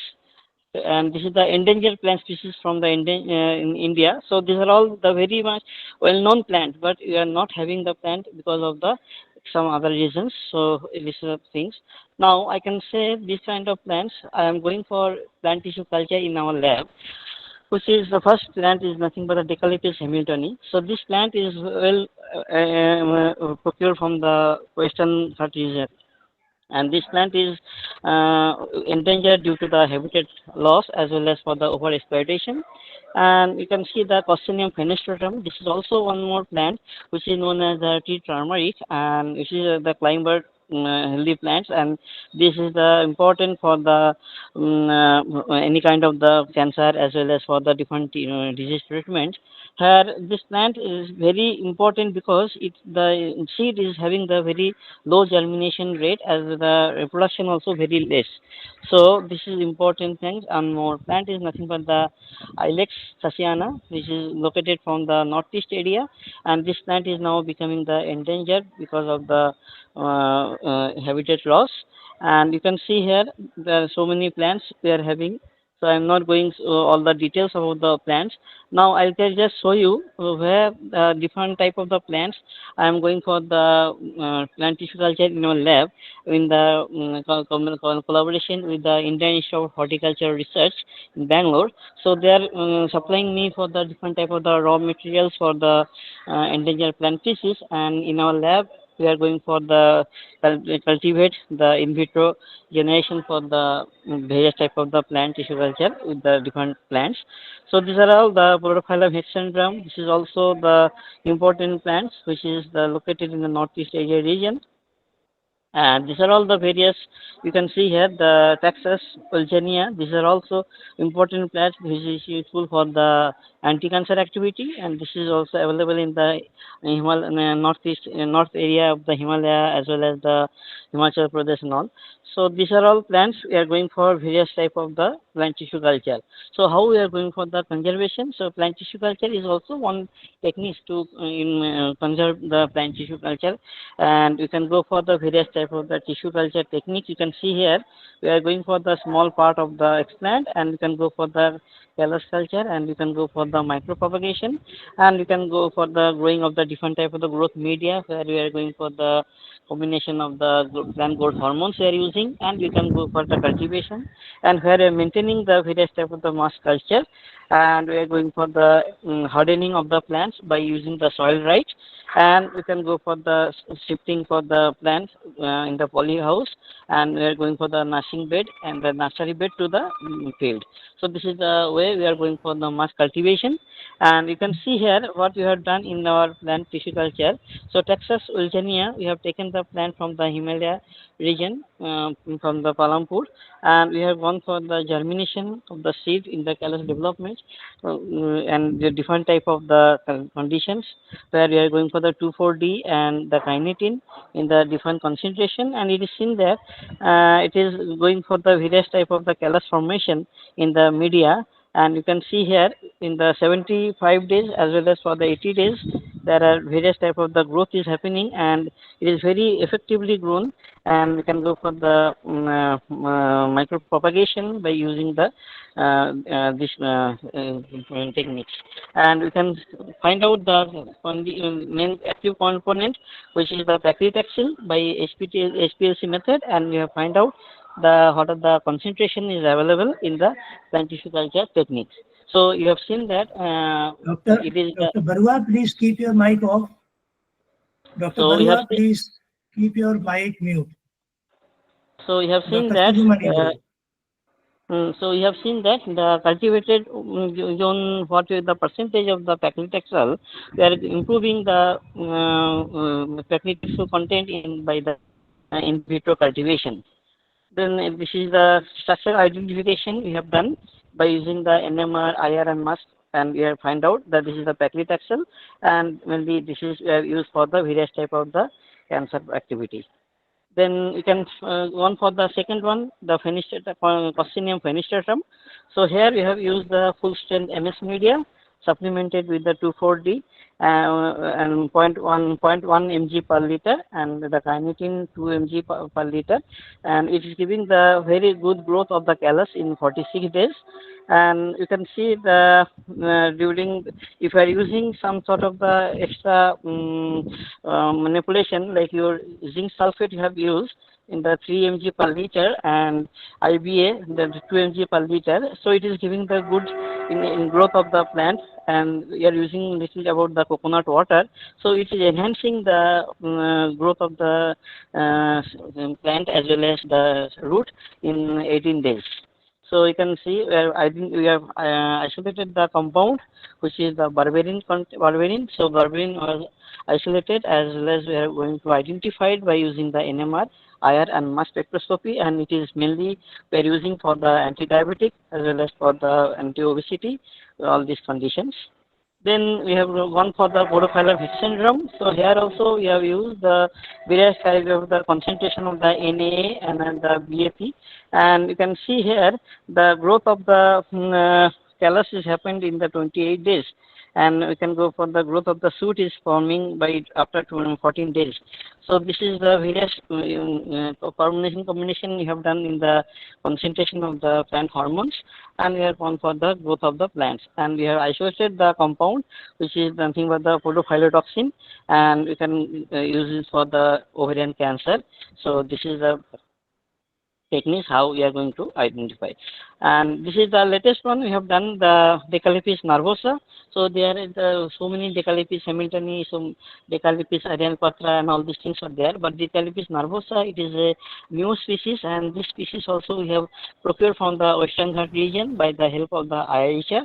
And we have done the various type of the callus culture, and we have seen that the content of the gallic acid is very high, and it is shown in the callus in 21 days by the manipulation of the BAP 2.2 mg per liter and Na 2.5 mg per liter, and it is giving the various type of the shoot and root also in growing of the 18 days. You can see here the micropropagation of done by the MS media in the BAP 2 mg per liter and using the potassium silicate and 2.5 mg per liter, and you can see the micropropagation how nicely the growth has happened. And we have content of the gallic acid measurement we have done by using the HPLC technique, and it is shown that the gallic acid content was high in by the as per the literature written by the before, which is very less, but you are going for the in vitro cultivation where we are getting the high content of the gallic acid. So this is the, and we also identified the purified the DNA and isolated the DNA, and we are going to work on this, the what type of DNA we are going for the primary selection, as well as we are going to characterization of the DNA. So this is the latest one we are doing. Then, and apart from that, we are using some sort of the 3D printing technique for the plant tissue culture, where we are not using the glass vessels, we are using the 3D printed glass vessels. So this is 3D printing vessels are very useful, which is not at all having, it is biodegradable as well as it is not non-breakable, and you can go for any anywhere, you can go for shift anytime. So, and it is also useful for single small vessels we can make, where you can fix the fluorescence light as well as UV light, as well as maintain the temperature and all these things. So you can see here the 3D printer, the vessels. So these 3D printed vessels are very important to maintain the plant root as well as shoot. And by these techniques, we have done the little bit about the cherry apple as well as the banana and the apple. So these are all the various success we have got from the by using the 3D printed vessels. And this is the things how we have to see here. So this is the fluorescence light, the 3D printed LED light fixed. So this is how we are doing the cultivation. So this is also earlier we are having one report on the 3D printed bio vessels they are using, and they are going for the mass propagation as well as for the rooting of the plant, and very easily by using this kind of the vessels. So as conclusion, you can say that the identification of the plant constituent by the screening method is most important to get the more amount of the bioactive compound, where you can go for the various type of therapeutic activity. Then pharmacological screening also important, and the clinical trial also you have to go for various type of the formulations by using this kind of the technique. And conservation of the endangered plant is most important, because to take the more amount of the constituent and other things. So in vitro plant tissue culture help in the mass propagation, and isolation of the discovery and isolation and discovery of the lead compound is very much easy for by using the in vitro techniques. And 3D printed culture vessels are important nowadays to maintain proper the rooting and shooting, and you can use this kind of vessels so that it is it is biodegradable as well as non-breakable, and you can use anywhere. So it will be very easy to maintain in the lab. And thank you for giving the this is the references and what are the work I have done. So this some publications I have given here. So this is the reference from the journals. And thank you for the giving me opportunity. Thank you. Thank you, Dr. Kuntal, because in Google Meet, it is usually a problem in displaying the slides sometimes. Anyway, your message has gone to the larger masses of scientists who are attending it. Thank you very much for wonderful Thank you, sir. Thank you, sir. information. And congratulations once again for being nominated for Fellow Award. Thank you, sir. Thank you. And now I would request Dr. Hana Basanti. She is Professor, Department of Biotechnology, Pondicherry Central University, Puducherry, India. Dr. Hana Basanti, please. Yeah, at the outset, I thank the Society for Plant Research for giving me this opportunity and accepting the nomination to be a fellow of your society. So I'll just share my talk. So I have been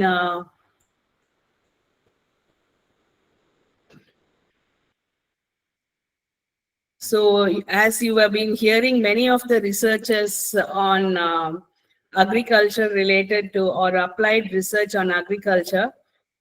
Are you able to see my slides? Yeah, it is visible, Dr. Hana. So this is a slightly different one where I would be telling about the application of these natural products in drug discovery.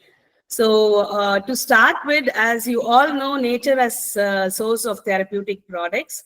So over 50% of the marketed drug today is either from the natural resources or produced by synthesis using natural products as templates or precursors. For example, aspirin, morphine, the diabetic plague is so high, the metformin is isolated from Galena officinalis, then penicillin, cyclosporin, or your anti-cancer molecule like vincristine from Vinca rosea. So most of these therapeutic products are from these plant sources. And the father of medicine says leave your drugs in the chemist pot if you can handle the patient with food.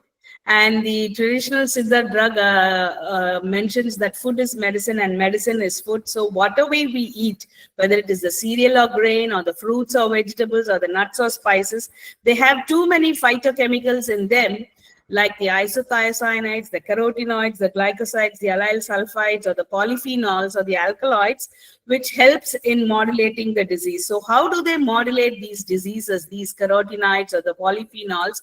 Is basically it decreases the inflammation, it improves the vascular reactivity, or it reduces the lipid peroxidation. Or if it is going to be an anti-diabetic molecule, it reduces the glucose uptake or platelet aggregation if it is going to be a anticoagulant agent. So basically, due to various multiple mechanisms, the disease is being modulated.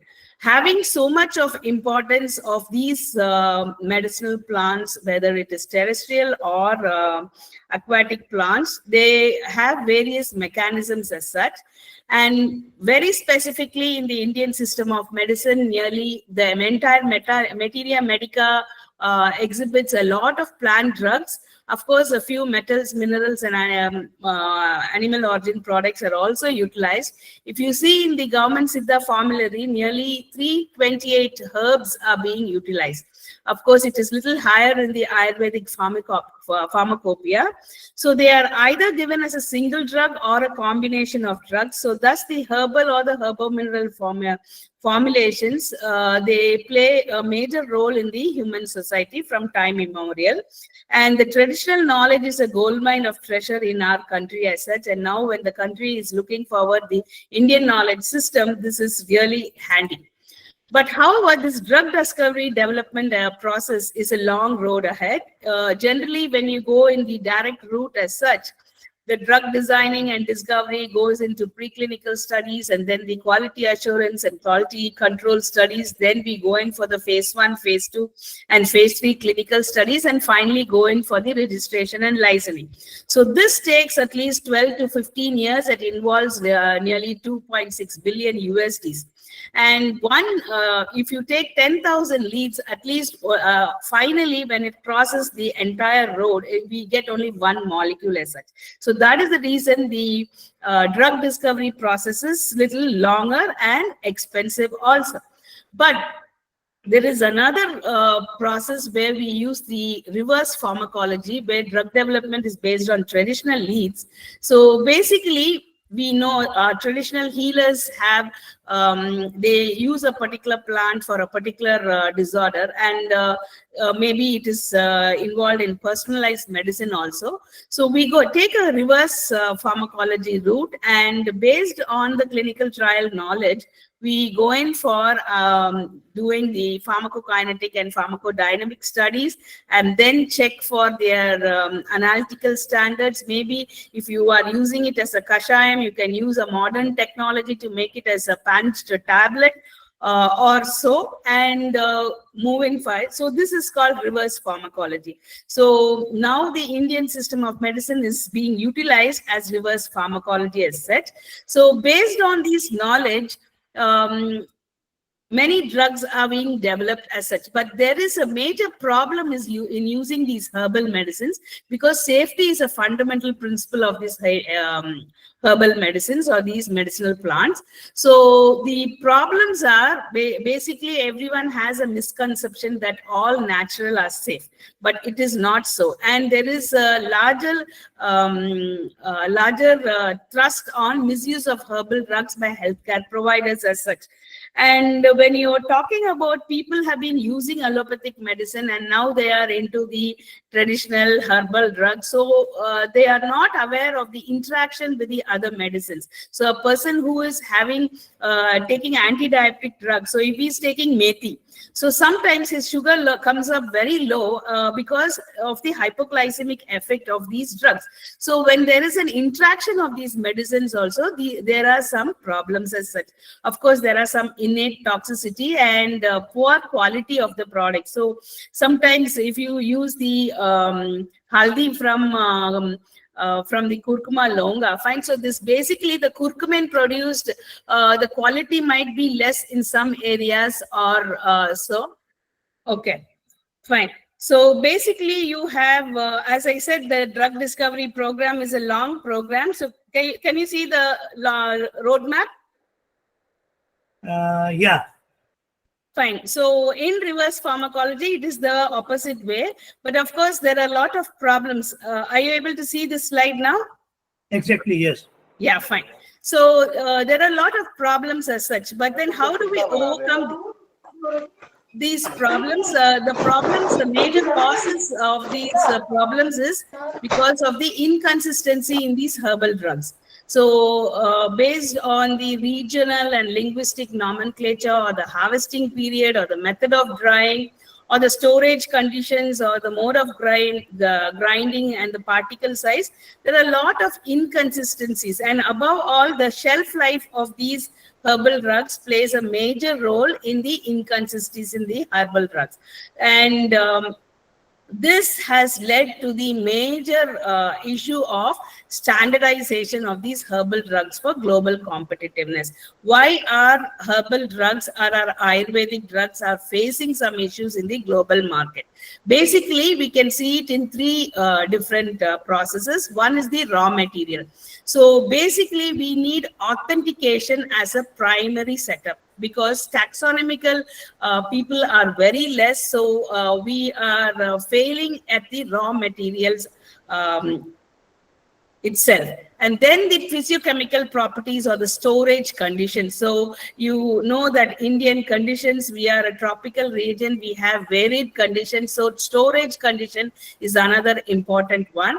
And coming to the process as such, whether it is the energy input or the operational uniformity or the safety and occupational health or the intermediate quality. So once when we take the raw material, when we are doing the shade drying, and then after the shade drying without contamination, we have to go for the powdering. So after the powdering, so at the intermediate quality also it plays a major role in the standardization process as such.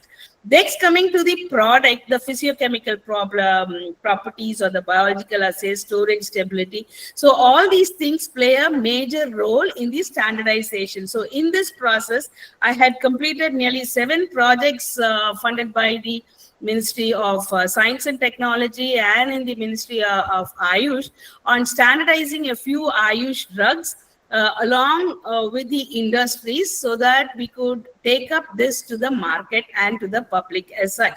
Fine. So in my entire 25 years of career in teaching and research, I have worked on a number of phytochemicals or the functional foods or the medicinal plants, and have gone up to many publications as such. This is just an overview of few of the things. So if you say functional foods, ferulic acid from trigonelline, sulforaphane from broccoli, resveratrol from grapes, punicalgin from pomegranate, fecitin from strawberry, gingerol and gingerone from ginger, allicin and allicin from Allium sativum. So after all these terrestrial plants, I had an opportunity to work with the bioactive leads from marine ocean. The reason why it was its ocean covers more than 70% of the Earth's surface, and oceans are rich sources of biological activity. And of course, they are renewable resources compared to our terrestrial plants as such. So the biological diversity leads to chemical diversity, which is a potential area of drug discovery and development. And if you see the marine natural products, you have nearly bioactive compounds from sponges, coelanthrates, followed by microorganisms and algae. So I had the opportunity of working with many of these marine algae, which are nothing but the seaweeds. They are used traditionally both nationally and internationally, and it is also used in Ayurvedic system of medicine for ulcer, leukemia, piles, blood clotting, and fever. So I had the opportunity of working on a few brown and green algae from Gulf of Mannar for their anti-ulcer, anti-tumor, antioxidant, hematinic activity, urolithiatic activity. These algae help in removing the kidney stones also, and then anti-inflammatory potential. And as the sailors move on, if they have some venom bitten by some sea animal or so, it has a very good venom detoxifying potential also. Likewise, a few red algae were also identified for its various biological activity. So this was part of my PhD program, but later on we had the opportunity to identify the secondary metabolites from these algae. So if you see the Turbonaria ornata, it has a sulfated polysaccharide like fucodiene. You have neophytidine, you have methyl decanate, and you have one ketosterol like cholesterol 4-ene-3,6-dione. It is a very good anti-cancer drug. So in our lab, we have worked out for breast cancer. So for triple negative breast cancers, it is a very good molecule, and we are now going in for a drug delivery system with this cholesterol 4-ene-3,6-dione as such. Of course, cinnamic acid, generally it is found in cinnamon, but then in algae also, in Padina gymnospora, cinnamic acid and stigmasterol have been used as an anti-apoptotic agent for most of the cancer cell lines as such.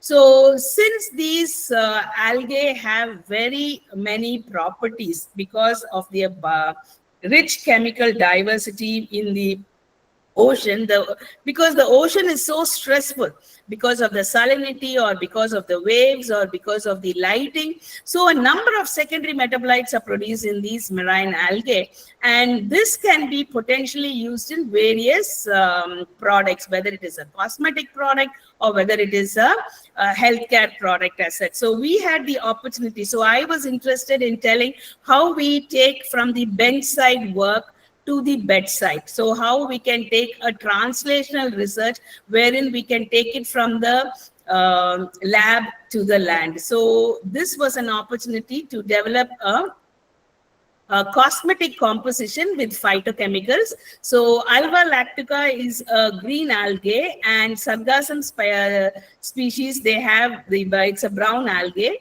So we had isolated the alvin polysaccharide from Alva lactica and sodium alginate from Sargassum species. Since the gelling property of the alvin polysaccharide and the sodium alginate is different, and it both these algae polysaccharides have various biological functions like antimicrobial activity, antioxidant, anticoagulation effect, anti-hyperlipidemic effect. Then what we did was we tried to put this curcumin. Curcumin is generally having anti-inflammatory activity, antimicrobial activity, and it has many other wound healing properties. So traditionally, we have been using this haldi for our antimicrobial property and for anti-inflammatory property. And it, in our grandma's medicine also, we use it. So what we did was, and now in the cosmetic industry, in most of the rinse-off cosmetics, they use a lot of microplastics. So instead of, we wanted to replace this microplastics because Government of India and all the European countries have banned microplastics in rinse-off cosmetics. So we made these polysaccharides, alvin polysaccharide and sodium alginate, we formed microbeads and inside the microbead, the curcumin was incorporated, and this curcumin was incorporated into the polysaccharides to form microbeads, which is an alternative for microplastics.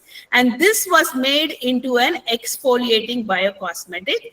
Of course, we did the fabrication, we did the characterization, and we checked it for its various biological activities. And we have filed the patent. We have received the patent also. And now Kevin Care is come forward to commercialize this product also.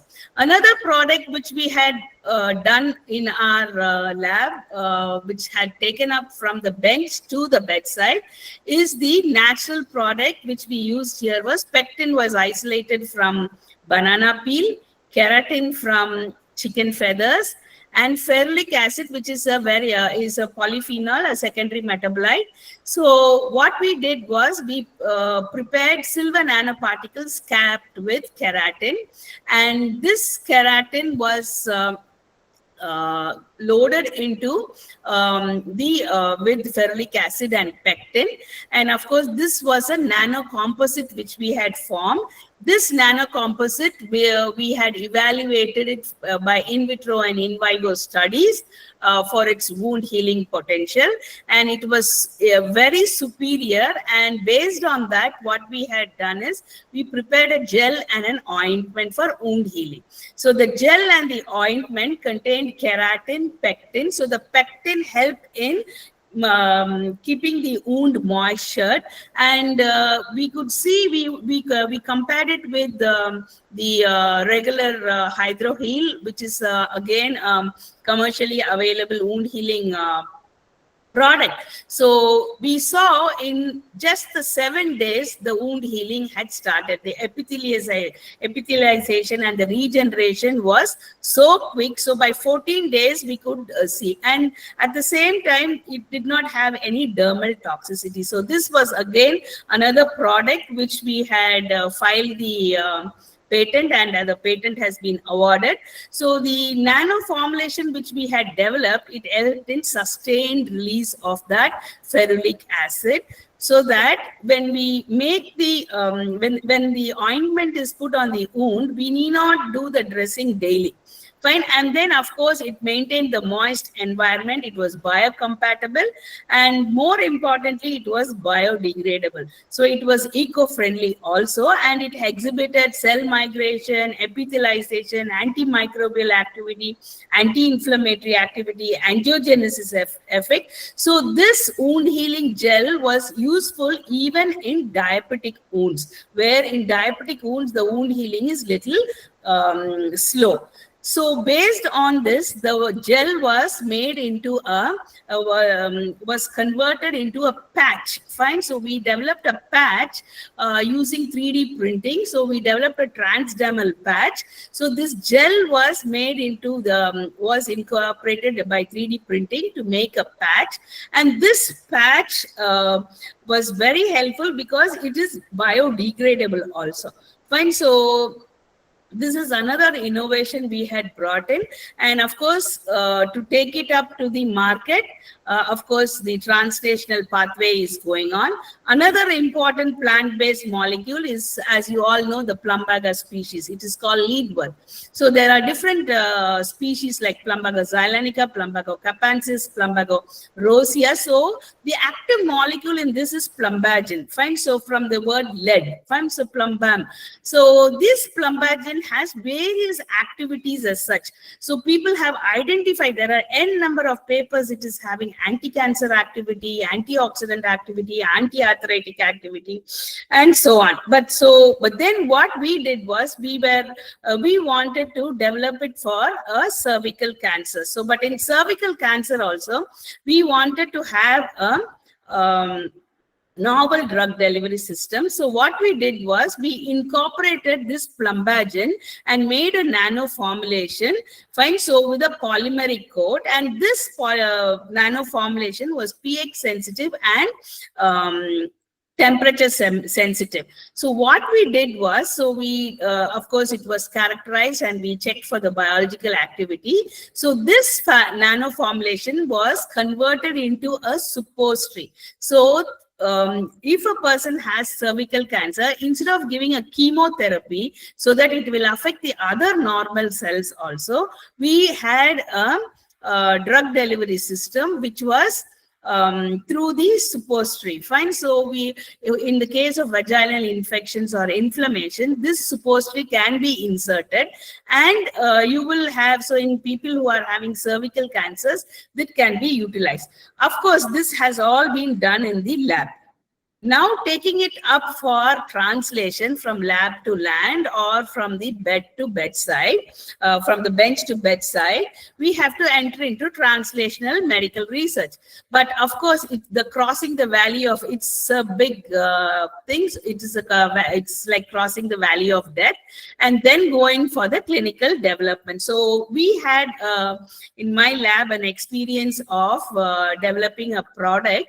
So we did the formulation. We went, we did the preclinical studies, and then of course we got the Ayush and ICMR clearance and went in for the phase 1 clinical trial. So this had taken, it was a very challenging exposure, but of course with the funding from the Drugs and Pharmaceutical Division of BST and the industry. So only when we joined hands, we could really go in for the phase 1 clinical trial, and then the patent was filed, patent was published, and it was licensed by the industry, and now it is being marketed as Rumaride. So translational research has to move in from the bench to bedside, so that we cannot do it. So another product from Arvind Remedies also, we had developed a Pancare, which is for diabetes.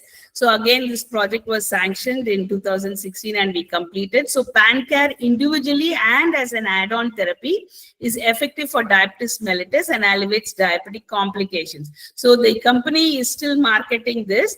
But the only issue here is the need of the R for bench to bedside translation is we all have to join hands. So it is not an individual endeavor. It starts from the botanist who is going to identify the plant. I then go for the extraction, preparation, formulation, development. So it is a large number of hands should be joining. And of course, we should have academia industry partnership and of course, public-private partnership so that the ideation of a basic scientist can be taken up to the market with the help of our clinicians. Of course, our government and public has to help us. So with this, we could really take the molecules from the bench to the bedside. So at the outset, I thank the organizers for giving me this opportunity and for the funding from the various funding agencies and my lab in my various institutions I had worked. So thank you for giving me this opportunity. Thank you, Dr. Vasanti. I do not know whether you are aware of that in 2023, we organized a conference in your university. Yes, sir. Yes, sir. and Dr. Dinkara Rao was the organizing secretary, and Professor Gurvachan Singh was your vice chancellor. Yes, sir. Yes, sir. Yes, sir. I hope you remember. Yeah, I was very well there, sir. That was a wonderful conference. You all deserve appreciation for organizing a beautiful event. Thank you, sir. Thank you. Presentation was wonderful. We wanted to discuss on these things, but incidentally, we are running short of time. But Yes. we'll do it certainly later. Okay, sir. Thank you very much. Thank you very much, and congratulations once again for being nominated for the Fellow Award of Society. Thank you. Thank sir. you, madam. Thank you. Now I would request Dr. Vineet Soni from Udaipur. Thank you very much, sir. Welcome. You're welcome. Please give your presentation. So thank you very much, sir. And my work is basically based on the photosynthesis and how the photosynthesis is affected by the different type of biotic and abiotic stresses. I mainly use the chlorophyll efflorescence analysis to detect the plant response to the various type of stresses. So, and as we know that the environmental stresses directly affect on photosynthesis, and this is the chloroplast and the photosystem second, which is very much sensitive to the all type of biotic and abiotic stresses. And finally, it affect on the productivity and growth of the plant species. So I use different type of chlorophyll efflorescence fluorometers in my laboratory. These are the different fluorometers which are available, and we use this to detect how the chloroplast is responding against various type of stresses. So chlorophyll efflorescence has become one of the strong tool to detect the plant responses, and it is the very important technique, because if we can understand the plant responses to biotic or abiotic stresses, we can try to protect the species from these stressors. So as we know that the Kurzgesky effect, when the dark adapted photosynthetic samples are exposed to the light, a fluorescence induction is observed. That is known as the Kurzgesky effect, and that paper was first observed, published in 1931. And thereafter, Professor Ratoje Strasser, who is from the University of Geneva, he proposed a theory of energy flux in thylakoid membrane in 1968. I got the opportunity to work as a postdoc fellow under the supervision of Professor Ratoje Strasser. He is one of the prominent figure in the field of plant bioenergetics. Professor Strasser observed that if a dark adapted leaf sample is exposed to the plant is exposed to a red light, then a fluorescence is emitted, and we can see that fluorescence from O to P is emitted, and between the O peak and P peak, there are the two intermediate peaks that are the Fj and Fi peaks, and these are OJIP. This curve is known as a OJIP curve, and this curve is very much sensitive to all the type of stresses. If we can understand this curve, each and every step of this curve tells what is going on inside the thylakoid membrane.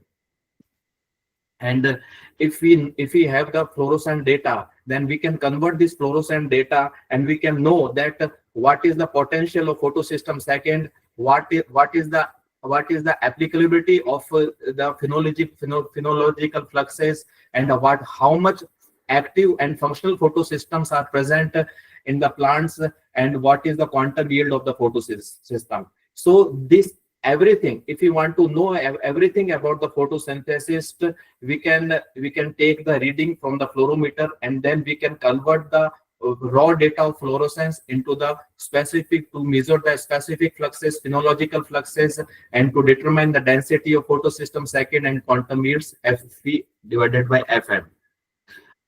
Through this presentation, I would like to present whatever we are doing in the laboratory. So we worked on the chlorophyll efflorescence analysis and published several papers with the help of my research scholars. So just this is the research recently published paper in scientific report.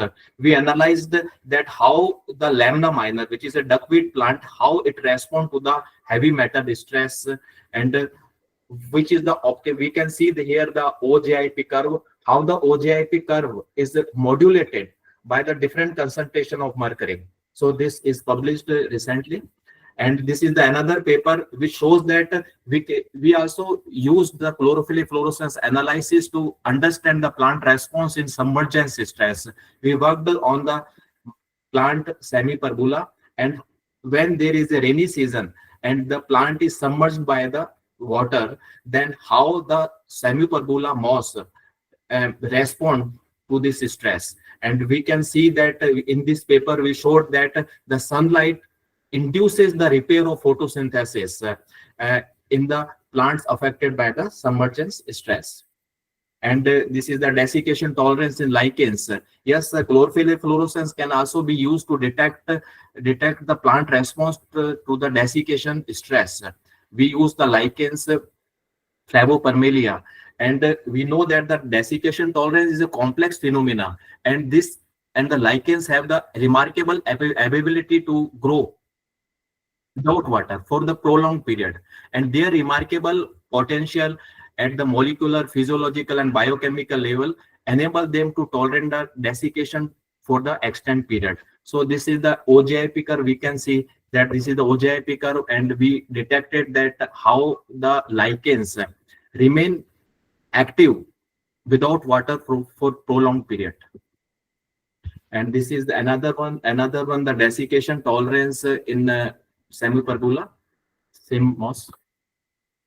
And in this plant species, this is the plant species Rixia, that is the bryophytes, how the same plant species respond to the different type of stresses. We can see that different type of stresses in OJIP curve: heat stress, cold stress, UV stress, and salinity stress. So same plants respond to the different stresses differently. So this is the paper recently published in Journal of Phytochemistry and Photobiology.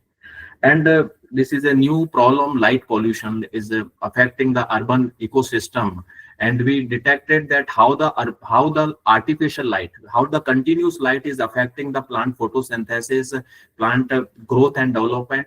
So this work was done on the moss semi-pergola, and finally we detected that the light stress, the continuous light, the ALA, and artificial light at night, how this affect the plant productivity, growth, and development.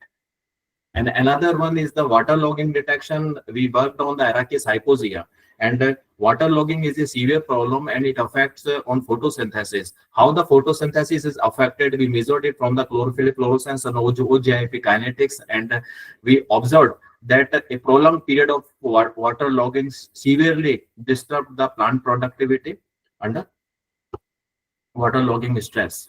And this is the important that we can also measure the chemical stress in the plant, how the plant responds under the chemical stress. So this is the paper. In this paper we worked on the rhodomine.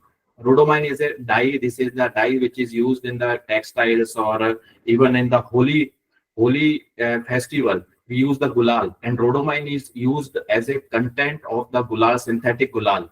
So this dye is very much toxic, and how this dye finally affect on photosynthesis. We worked on the Hydrilla plant species, and finally observed that this dye is very much toxic, and we must go for the herbal dyes instead of the synthetic dyes. And now this is important that in vitro production of plant is one of the important and potent tool for the conservation of plant species. But their transfer, when the in vitro plantlets are transferred under the ex vitro conditions, the hardening process, that is very much crucial, because it is difficult.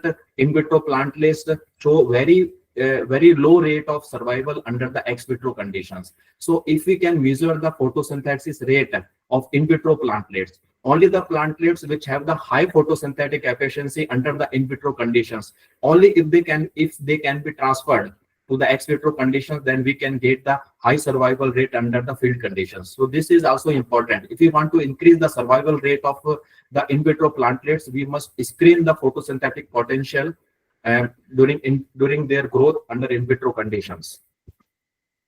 And this is the similar our paper that shows the effect on the heat stress, how the heat stress. This is one of the important observation, that when the all plants are exposed to the heat stress, yes, at molecular level it forms different type of heat shock proteins. But when we observe the OJIP kinetics, the chlorophyll fluorescence kinetics, we find a specific OJIP. Okay, these are the 4 steps. But when the plants are exposed to the heat stress, there another type of peak is observed between the O and J. That is the K peak is observed. So K peak is the marker of heat stress in all the plant species, which can be observed by the chlorophyll fluorescence analysis.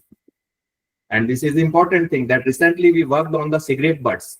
After consuming the cigarette, the people throw the cigarette butts everywhere. So how much cigarette butts are lethal? How much they are creating the problem? How they are acting as a emerging contaminants? So we worked that how the cigarette butts contains lot of toxins. They contain different toxins. When there is a rainy season, all toxins comes out from the cigarette butt, cigarette filter.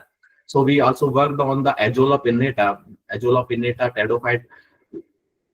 Then they observed that the cigarette butts are toxic, and they should be, there is a strong need of awareness. The people must be aware that cigarette butts have lot of toxic compounds, and it should be managed properly.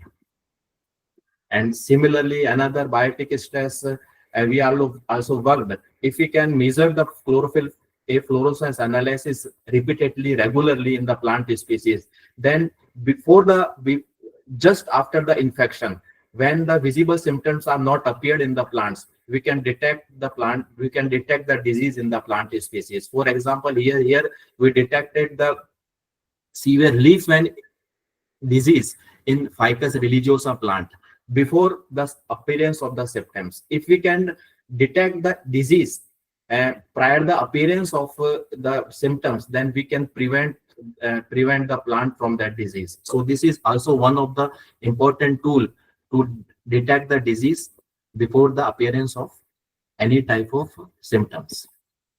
And recently, presently, we are inviting the papers in frontiers in science, frontiers in plant physiology, the chlorophyll fluorescence GIP test, and artificial intelligence for plant stresses. And all are invited to share their articles in the special issue. And thanks a lot, sir, for providing me the opportunity, because it is really very great for me and for my university that I have been nominated for the prestigious award. So thank you very much, the officials of the Society of Plant Research, especially Professor S.K. Bhatnagar Sahab and Professor D.K. Srivastav Sahab. Thank you very much, sir. Thank you, Dr. Soni, for a wonderful presentation.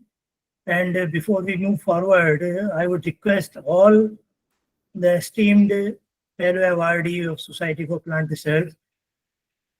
As you all know that in 1988, we 4-5 persons, they founded the society, and incidentally, being a founder chairman, I can take the privilege of telling that during 36 years, it has shown an exponential growth. And I would request all our fellow awardees to kindly contribute to your own journal. Now, this journal belongs to you. Vegetors, you should contribute good quality papers to the journal as and when you find that they are suitable for vegetors. Because your contribution is not only as fellow of Society for Plant Research, but that becomes your duty, and that becomes the duty of everyone who are associated with the society to strengthen its journal and the society as a whole. Thank you very much, Dr. Soni, once again. Thank you very much, sir. And now I would request to invite Dr. Sonia Malik. She is professor at Baba Farid Group of Institutions, Bhatinda. Dr. Sonia Malik.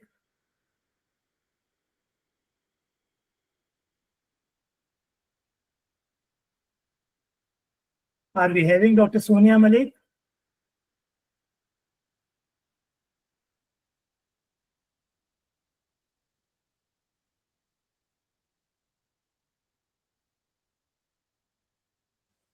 I don't see her here. Anyway, in case she will join, we will continue. Otherwise, now we request Dr. Nirit Bernstein from Israel to kindly give her presentation. Dr. Nirit, please. Okay. Can you hear me now? Yeah, we can hear you. No problem. Okay, thank you so much for sharing my presentation. But my mouth you don't see, right? Yeah. Okay, great. So you can click. So in the last 13 years, I'm working on several issues, plant physiology and water allocation and quality issues, but also medical cannabis. And today I would like to show you some of our results concerning regulating and controlling secondary metabolism in cannabis by environmental conditions. Can you please change the slide? Next slide, please. So cannabis is not a new crop. It has been used by humanity for thousands of years for medical use, for religion connotations, recreation, and of course for fiber production for industrial use. Next slide. And especially because of the regulation conditions, since 1961, there has been a international treaty that was signed that puts cannabis to be as an dangerous drug, and all research was not allowed, it was illegal. Israel was the first country that in 2016 established a national cannabis unit government, which allowed by the national regulation to start doing research. And this is when we started allocating funds. The Ministry of Agriculture have declared medical cannabis a legal crop in 2016, and this has also allowed us to get some government funding for research of medical cannabis. And what we found out with all those research changes and regulation, cannabis is gaining a status in Israel, of course, worldwide, as a medical crop. In some countries also as a recreational product. In Israel, it's only medical. But the question is, how do we grow it to make sure that we get a safe product for the patients and of high quality medical products? Next slide, please. So there's a need to develop plant science knowledge that will allow us to develop innovative agro cultivation technologies to support the booming cannabis industry. And that's what we've been doing in the last 10 years. Next slide. So the biological activity of cannabis sources from hundreds of secondary metabolites. There are today more than 1,000 secondary metabolites which are known to be in cannabis, which are known to be biologically active. They belong to several chemical groups. The largest and most known groups are flavonoids, terpenes, and the cannabis-specific cannabinoids. Please click. And the production of all those please click. Next slide, please. The production of all those secondary metabolites are dependent in a plant on two things. On one hand, genetics. Different cultivars have a potential for production of various secondary metabolites under various concentrations. But environmental condition and cultivation conditions is what determines the actual production. So the integration between genetics, which variety we are using and how to cultivate it is what's absolutely is a necessity in order to make sure that we supply a proper medical product. And the fact is that there's very little knowledge both on the plant science as well as on the medical side. Next slide, please. So environmental cultivation conditions, we know that they have two side effects on the plant. On one hand, they affect plant development and obviously plant physiological, molecular, biochemical function. And this will determine the quantity of the yield. But also environmental conditions affect secondary metabolism and therefore yield quality. But there's also an interrelation between plant development and secondary metabolite production. So in order to understand the plant science that we need to understand is both effect on plant development and function as well as on the pathways of secondary metabolite production. So I want to show some of our results for a range of cultivation and environmental conditions and showing the direction that we are now going. Next slide. So the cannabis-specific secondary metabolites are cannabinoids. Today we know more than 160 cannabinoids in the plant, and they all start, and excuse me that I cannot use the mouse to point out. It's going to be a bit difficult with complicated slides. On the very top, we see CBGA, which is what we call the master cannabinoid. Most of cannabinoids start with this pathway.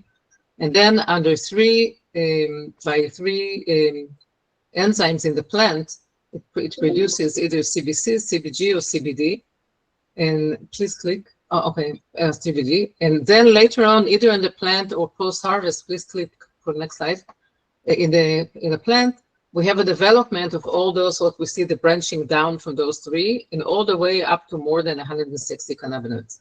Where can environmental condition affect all this production? On the very top, you can see the red arrow. This is the production of CBGA can be affected, and everything upstream in the biochemical pathway that will affect CBG production is going to affect production of the entire cannabinoid profile. If it will affect activity only of one of those three enzymes, it will affect only portion of the cannabinoids, only some of them. And if it will be even more downstream and will affect some of the decomposition reaction, it may affect one cannabinoid or several cannabinoids. So understanding this plant science control of the pathway is critical for coming up with a product that's suitable for medical reasons, because there are hundreds, close to 1,000 secondary metabolites in cannabis, and eventually the way that the research is going on in medicine is saying for this type of cancer, we need such and such secondary metabolite. For maybe Parkinson and multiple sclerosis, we need another type. So understanding the regulation of environmental condition on the profile is critical for development of optimal product. Next slide. So this is very complex without the mouse, for showing without the mouse. But if we look on the left side, this is the pathways for the general pathway for cannabinoid production. And what I want to show in this slide is that it's not that cannabinoids are the pathway is separate for cannabinoids and separate for terpenes. Because if we look at this in the center, which is circled by a green circle, is the GPP, geranyl diphosphate. The geranyl diphosphate is an intermediate in the cannabinoid profile. It's upstream from the CBGA production, but also in terpenes. So that means that if some environmental condition or cultivation condition or some regulatory pathway will affect, for example, GPP production, it's going to affect both cannabinoid as well as terpene production. So again, there are different layers of regulations, and we were studying at this time control, and especially how does cultivation conditions affect the profile. Next slide. So what are we doing in the lab, and what have we done in the last few years? Next slide, please. We are dealing with many challenges and breakthrough. Especially important is to understand the regulation of secondary metabolite, as well, of course, as plant function and morphology.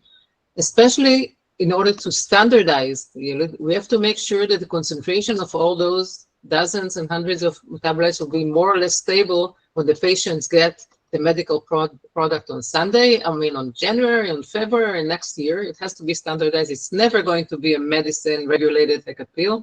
That's why it's a medical product, but as we'll be able to standardize the product, the better it will be for the patients.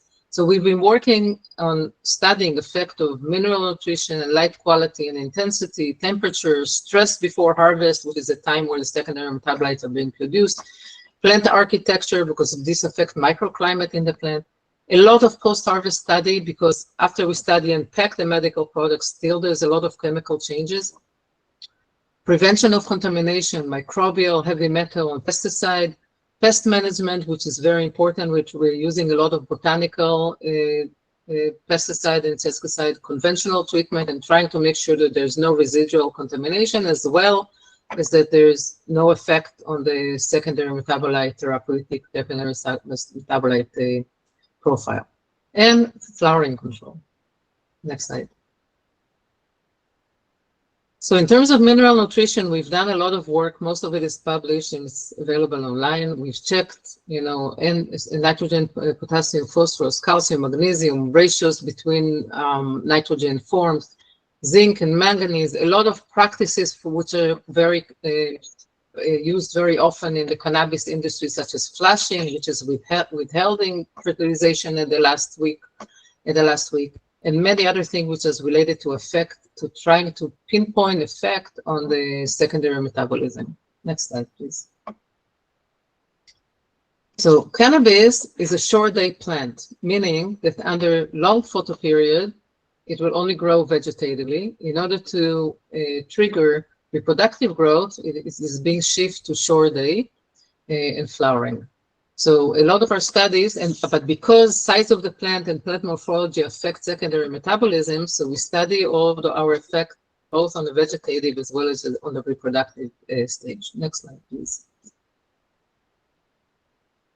And so this is one of the first studies that we've done. This is for potassium at the vegetative growth phase. It's being studied for two cultivars, RM and DQ, Royal Medic and Desert Queen.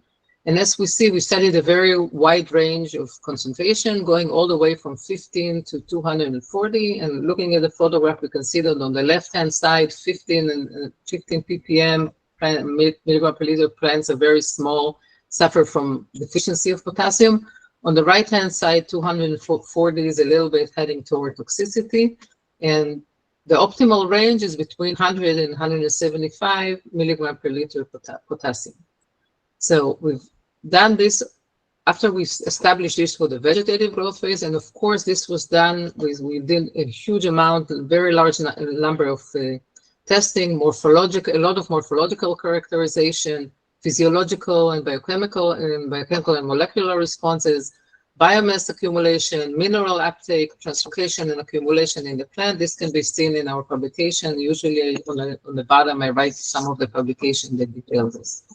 So based on this, the next phase was to evaluate what happened in the reproductive growth phase. Next slide.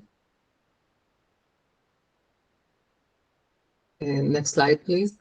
And because the yield in cannabis is the inflorescence, this is the organ that has the highest concentrations of the medical product. So a lot of the focus has to be done, and this is the stage in which most of the therapeutic secondary metabolites are produced. We've done a lot of work on this. And again, here we did a very large number of measurements. It can be looked up in the publication, but what we found out for the secondary metabolites, and here we can see examples of 6 cannabinoids. On the x-axis is the range of concentration of potassium that we've used. And we can see in the black lines, this is the concentration in the inflorescences. We see that highest concentrations of the secondary metabolites actually exist in the plants which suffer from deficiency and the stress plants which suffer from deficiency. So there's no correlation between plant function and then production of what actually need for medical product. Next slide, please.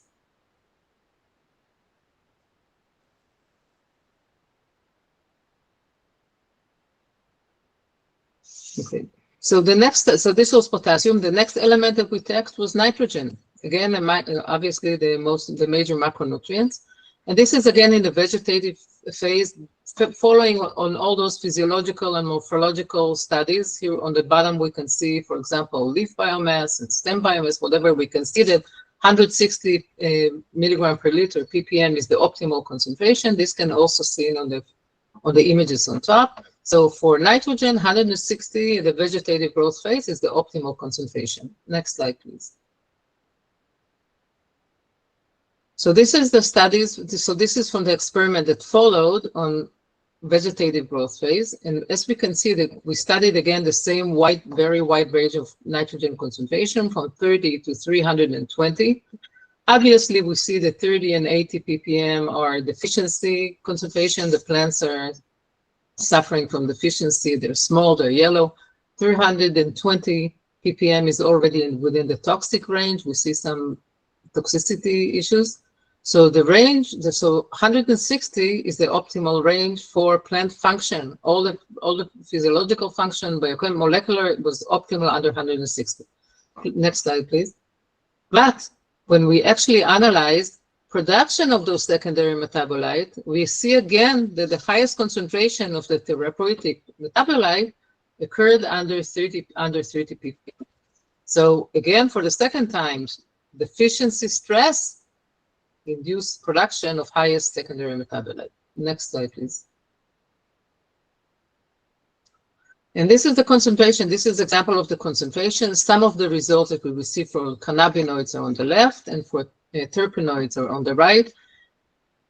On the x-axis is the concentration, and you can see in all cases, and again, sorry that I can't point this with the mouse, but we see on most cases that the highest concentration of cannabinoids, highest concentration of terpenes occurred under the deficiency conditions or under the low conditions. Next slide. So this was nitrogen and potassium. How about phosphorus? This is the third major micronutrient.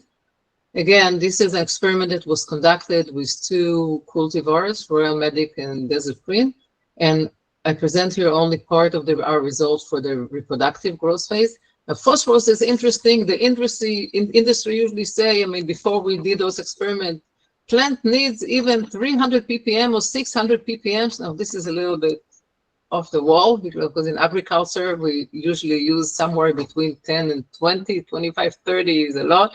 And I think that the fact that actually they're checking all the way up to 90 ppm was kind of brave in a way. It's really not within normal scientific range. And what we found out that the actual function of the plant, cannabis, actually deals well with high concentration of phosphorus. The optimum range was between 30 and 90 parts per million ppm, which is higher than for most crops. But again, when we checked what happens for the medical product, for the concentration of the secondary metabolites, this is on the right-hand side, we see examples of some of the cannabinoids that we've checked, and for almost all of them, we can see that the highest concentration, similar to nitrogen and potassium, the highest concentration were actually in the deficient plant that received the lowest concentration. Next slide, please. Yeah, so this was the highest concentration. So obviously we cannot grow in agriculture deficient plants with suffering from this. And also, is this actually true that under stress and low concentration for all nutrients, as we have a deficiency stimulate secondary metabolite production? Well, this is not the case. And we've shown this with checking other things. One of the things that I want to show briefly is the ratio of supply of ammonium of nitrogen. Nitrogen can be supplied to the plant as ammonium or as nitrate. And normally with the ratio, it depends on the plant, how it responds to this. We tried here to give the plant from full supply as ammonium as full supply of nitrate and ratios in the FNIM. On the x-axis, we can see we gave the plant 0 ammonium, meaning 100% nitrate, all the way to 100% ammonium. When we look at the photograph, we see that the plants on the right-hand side died, and the best performance in terms of biomass and yield and physiological function, and that was always on the supply of 100% nitrate. So here we have, and we can see in the figures on the left that the highest biomass production was always in the when 100% of the nitrogen was supplied as nitrate. So less stress is less ammonium. What happened when we checked the secondary metabolite production? Next slide, please. So this is some of the secondary metabolite production. Again, full profile can be found in the publication, which is detailed on the bottom. What we see that for all those major cannabinoids, the highest concentration this time occurred under 100% nitrate, which meaning the opposite from what we saw before. These are the plants which are physiologically function. They're not under stress and they produce the highest concentration, meaning that it's not just a stress effect, but it's a specific response to availability of some of the micronutrients. And next slide, please.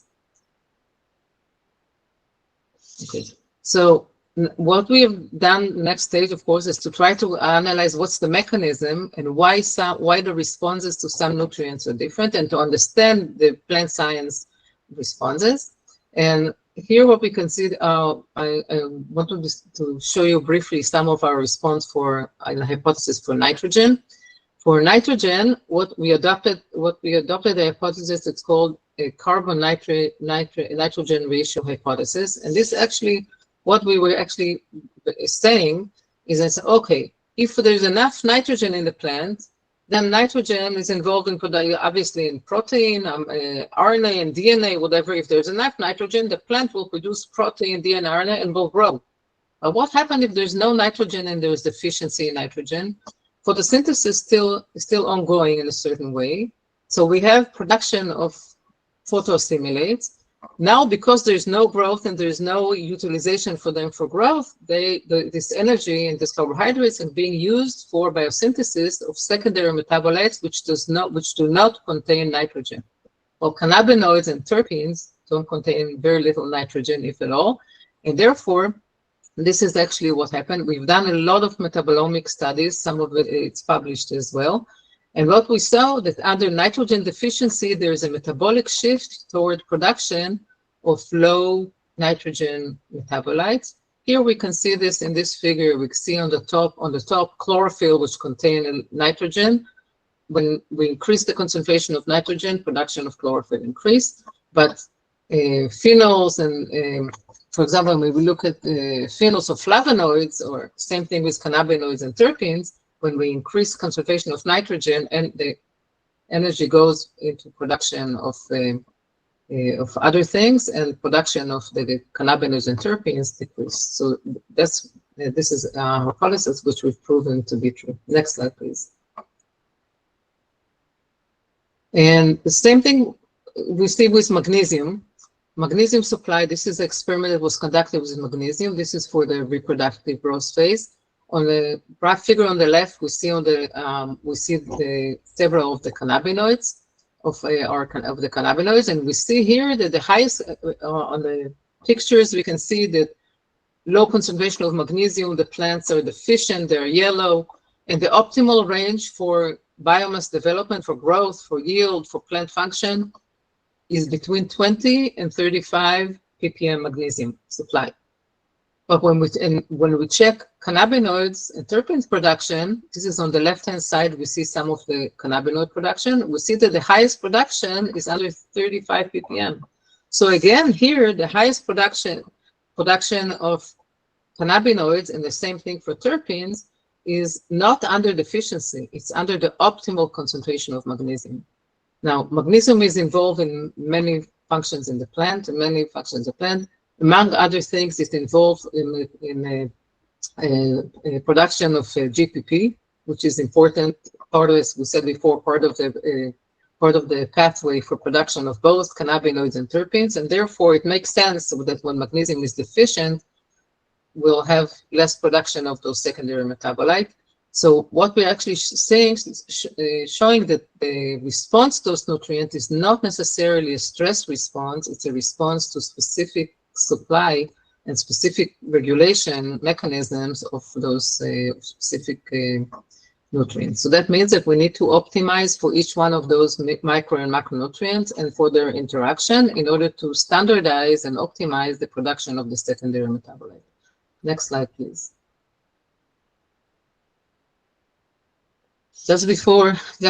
We've checked many things other than nutrition. I just want to show one thing very briefly. Light spectrum. Both light spectrum and light intensity affect secondary metabolism. We've checked a range of light spectrum during the flowering stage, which is when most of the therapeutic secondary metabolites are produced. And we've seen a very clear, very strong effect. Next slide, please. So here again, difficult to show without the mouse, but I'll try. We see three columns. The column for three different varieties. Column on the left is high THC. Column on the right is the variety that has high CBD. And column in the center is a balanced TNC CBD varieties. These are the most talked about cannabinoids in cannabis. And when we see here an example of eight cannabinoids, and overall, without looking at details, what we can see, on the x-axis, this is the different spectrums that we've used. So this is a high pressure sodium, which is more of a yellowish type spectrum, white LED, and 2 LED spectrum that has different ratios of blue to green, red to blue light. And just by looking at those curves, for example, if we look at the top 3, we can see that there are differences between cultivars. So 2 major themes came out of these studies. One, light spectrum has a potential to regulate production of cannabinoids, but not just production of cannabinoids, production of specific cannabinoids, because when we look at the different cannabinoids, we see that the response to changes in spectrum differed between cannabinoids. So if now, for medical reasons, we will need to elevate certain cannabinoid or elevate certain terpenes, we know that shifting the spectrum can help to increase or decrease or standardize. And the second thing, which is less of a good news, not such a good news, that it's not going to be just as simple as studying how the plant responds and that's it, because we have very big changes between cultivars. Because if we look at the difference between the 3 cultivars, we see that the cultivars did not respond in an identical manner to a change in light spectrum, and therefore, unlucky for us, it will have to be optimized for specific cultivars. Next slide, please. Light intensity is also related to shape of the plants. We've done a lot of experiment and we've published several manuscripts on this. Obviously there is shading effect, so the leaf at the bottom of the flowers and the bottom of the plant will receive the different light intensity and different light spectrum. We've checked concentration on the left top figure. We can see where we circled on different location in the plant. We analyzed standardization of different inflorescences in order to standardize for production. And we checked many types of pruning techniques, removing part of the leaves, trimming once or twice to get more branch, removing third part of the vegetation in the bottom and other things. And we checked how this affects light penetration and microclimate, and as well as the secondary metabolite production. And from what we've seen, some of our results are now widely used in the industry. Usually it's being produced such as on the 4th treatment on the left, bottle branch leaf removal, where we don't grow anything in the bottom, only inflorescence on the top, because they receive more uniform light and microclimate concentration. Next slide, please. Very briefly, I'm not going to read all of this, very briefly. Our results show in large that the medical value in cannabis is affected by environmental and cultivation condition.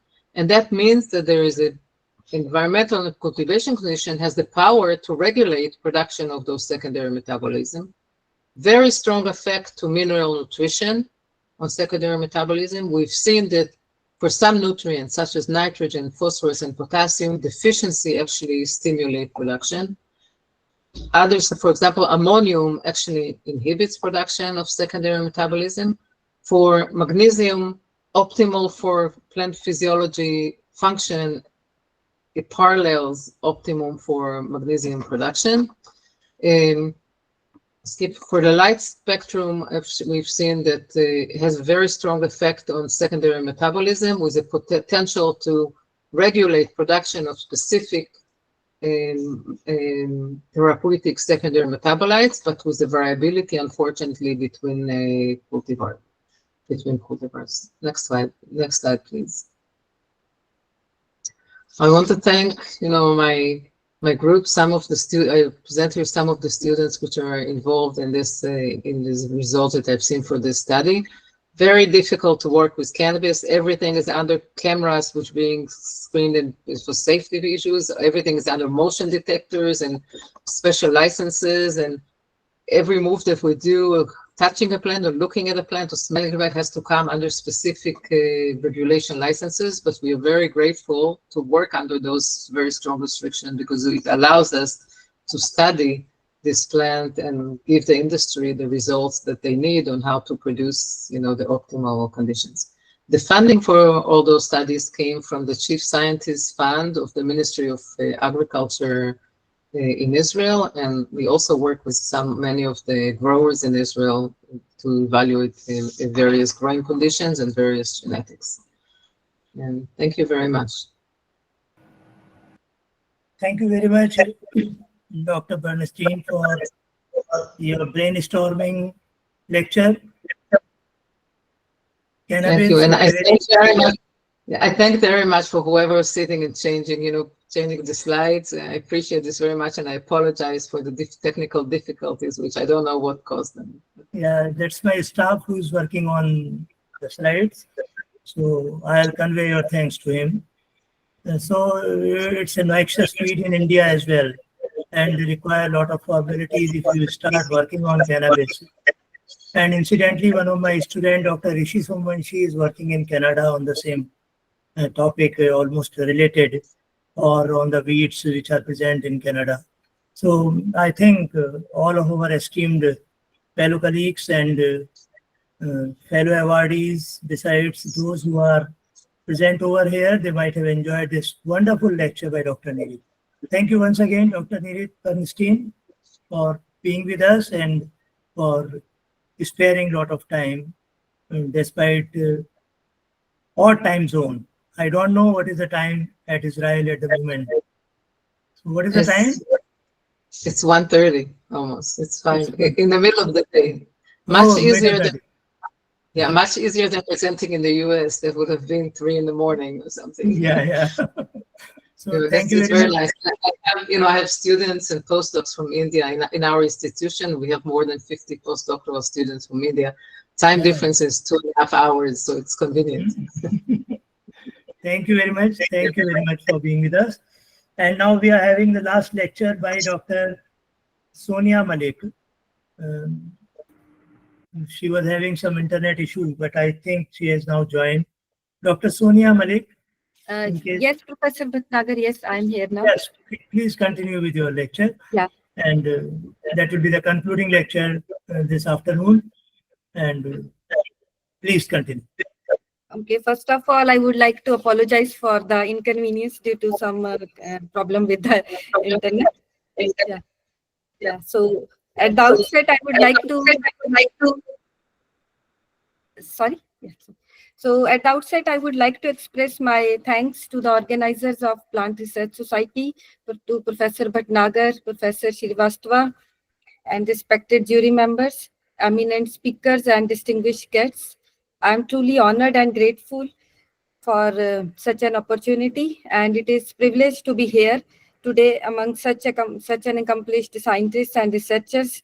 So with these, I am pleased to share my talk now. Let me share my screen. So today I'm going to talk on harnessing plant biotechnology for the sustainable production of specialized metabolites. And this is the outline of my talk. First, I'll talk a little bit about the background, about the market demand of plant natural products or specialized metabolites, and what are the market growth drivers for plant natural products, and what is the role of biotechnology and different biotechnological methods for the sustainable production of plant-derived natural compounds. And here I am going to show 2 successful examples on the plant species I have worked upon. So just to start with, as we already know that today's world, the 3 main challenges we are facing are climate change, health, and sustainability. And everybody is looking for the natural products due to better compatibility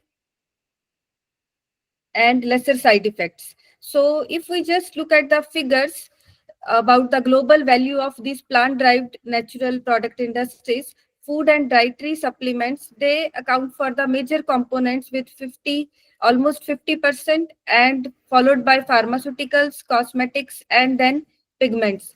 In US $1 billion, this market figures I'm showing.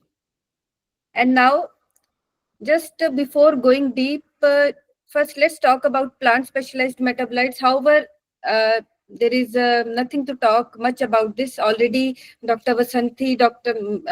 Berenstein, and Dr. Das has explained much in detail about this. But just to summarize, I'll just explain little bit what exactly are the plant specialized metabolites. These are also known as secondary metabolites or plant natural products. These are not required for the plant survival, but they does suffer without them. That means these plant natural products are specialized metabolites required for survival and fitness. In addition to this, they are useful for us also, for us human beings. We use them as food, flavors, cosmetics, insecticides, natural dyes, and fodders. Now, here are the some of the main components, you may say, and their market price. For example, major anti-cancer compounds, vinblastine and vincristine, they make up like $3 billion, US billion dollar in the market. And vincristine is the highest, has the highest market value, followed by vinblastine and taxol. All these are the anti-cancer compounds. I'm going to discuss about these anti-cancer compounds in my further next slides. And then there are some of the cosmetic components also, food components like chiconin, and it is also used as a food pigment, as well as it is used in the cosmetic, and it has some anti-cancer properties also. And now, what are the market growth drivers for these plant natural products? First of all, the increased demand for these products, or we may say that the surgence of public interest for these plant natural products due to the lesser side effects and better compatibility with the human body. And as compared to the natural, the conventional drugs, these have very less side effects, if not zero. And then aging population demand, then many chronic diseases, especially corona and all. So after that, people are more aware about these natural products. And now, due to the biotechnological advancements, the availability of these natural products, they are a bit easier as compared to the past years. Now, let's take the current demand of high value plant product, for example, taxol. And it is anti-cancer compound, and it is obtained from the yew tree, Taxus brevifolia. It is approved by Food and Drug Administration, FDA, and it is obtained from the bark of this plant species about 6 to 7 years, that too only in the very less percentage, that is 0.001 to 0.01%. That too after the 6 to 7 years of the growth, plant may able to produce this amount of taxol. And we need 1,000 kilogram of dry bark of this plant species to obtain 1 kg of taxol. And approximately 200 milligram taxol, that is about 8 to 9 trees, are required to treat only one cancer patient. And now you can see the annual turnover of taxol is about US dollar 1.6 billion. So now we look at another example of Catharanthus roseus, the compounds vinca alkaloids. This is very commonly grown plants along the roadside or in the houses also, and it is commonly known as periwinkle plant. There are a number of compounds obtained from the leaves as well as stems and roots of this plant species. These alkaloids, they help in fighting cancer, and they are also used to treat diabetes, high blood pressure, and they also act as disinfectants. And about 530 kilogram of fresh leaves, they are required to obtain only 1 kilogram of vinblastine and 1 gram of vincristine. Now you can see the huge plant material we required to obtain any drug or to isolate or extract the drug.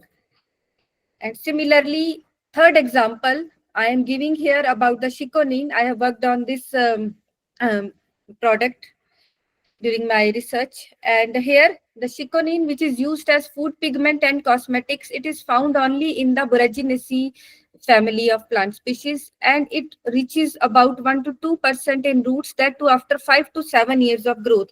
That means plants need to grow till 5 to 7 years before we can extract only 1 to 2% from its roots. And there are a number of products in which this chiconin derivative, this compound has been used, for example, in ointment, lip moisturizer, soap, burn cream, and moisturizing lotion. And very interesting example of this compound is biolipstick. A lipstick with biological colorant chiconin was a big hit in the cosmetics market in 1985. In spite of its high price, that is $30 per stick, 2 million pieces, they were sold within a few days by Canibo, Japanese cosmetic company. The idea was that chiconin containing lipstick is not only biologically prepared, but it also protects against bacteria and other antimicrobial activities. So this plant species is this chiconin derivatives and these quinone components, they are found only in the lithospermum, which is only restricted to China, Japan, and Korea. But in India, it is also present in the Arnibia euchroma, which is a high altitude plant species. The plant is almost, the lithospermum is almost extinct in Japan due to uninhibited collection from the wild. Even cultivation of these plants, they fail to provide sufficient raw material for commercial production of this product. And annual consumption of this product is about 150 kilogram, and almost 10,000 kilogram of roots of Lithospermum erythrorhizome are required annually by the Japan to meet the demand. Now, by looking at these pictures or these figures, we may think, where can we look in for the viable and the sustainable alternative sources for the sustainable production? So here comes the role of biotechnology and some of the advantages which are already explained by Dr. Vasanti and Dr. Das in very nice manner. Different advantages of biotechnology are the year-round production, sustainability, and without any diseases, and overall sustainable production. And now I give you examples from Arnibia euchroma, the production of these chiconin derivatives from Arnibia euchroma by employing different biotechnological methods. Yield of chiconin derivatives, they reached up to 3.6% using cell culture as compared to 1 to 2% in the intact plants. By using cell culture, we were able to enhance the production of this compound, which is one of the application of biotechnology for the enhanced and sustainable production. We can improve the amount by giving the stress or other conditions. And chiconin was the first plant-derived natural product produced commercially using cell culture by Mitsui Petrochemical Company, Japan. Approximately 50 kg of chiconin was produced in each bioreactor run, and out of which 150 kilogram of its annual demand, only 650 kilogram was produced. And still, we need to fulfill the rest of the demand. And now I show you the production of this chiconin derivatives from Arnibia euchroma. Here we started with the initiation of the shoot cultures. We took root buds and the shoot buds, and when then we multiplicated the plants, and then we transfer them to the field conditions. This was to save the biodiversity. And then we, from the leaf segment, we initiated the callus and we selected the color producing cell line, because as Dr. Berenstein was also explaining, that there are the different physiological or environmental or climatic conditions or the nutrients required for the plants to produce the particular compounds we are looking in. And similarly, they need the stress also to produce these compounds, secondary metabolites, because for the plants, they are not required for their normal growth. So the plants, they produce only during the stressful conditions. And stress can be any kind, climate stress, environmental stress, it can be of any kind. And by producing the stress conditions, they are able to produce these compounds, and they are generally stored in the very membrane bound organelles, because they are toxic to plants itself, also if they produce in the large amount. So here what we did, after the callus production, we selected the callus this color producing cell line. It took us about 1.5 years to select the color producing cell line. And then from this pigment producing cell line, we raised the cell suspension culture. And we adopted the 2-stage culture methodology. One is for the cell growth and other is for the production. Because the two conditions or the two media, one is which is optimum for the growth, it may not be optimum for the color production. or the chiconin derivatives production. So during the first stage, we allowed the cells to grow, and then those cells, they were transferred to the stress containing media by the supplementation of the different stress conditions like sucrose, light, and other factors we checked. And then we did the analysis using NMR to see which kind of chiconin derivatives they are producing in the cell culture, and then did the HPLC analysis. And after that, we tried the various factors which were responsible for the chiconin derivatives production in the cell. We studied the light and dark condition, for example, and the light was found to be completely show the inhibition for the chiconin production. Similarly, we try to find the optimum pH conditions, temperature, and sucrose. And these factors, with these optimized factors, we used to for further upscaling in first in the 5-liter flask and then to the 10-liter bioreactors. And we further analyzed these cells using light microscope, fluorescent microscope to see where the pigment is lying. And here in the confocal microscope, we can see the stacked pigmented cells lying within the different layers. And with the help of flow cytometry, we try to isolate or separated the pigment producing cells. And then we found the different conditions for their growth and chiconin derivatives production. So that was the example of chiconin derivatives production. Now coming to example of tree species. Like I was first explaining about the herbaceous plant species, now coming over to the tree species popular.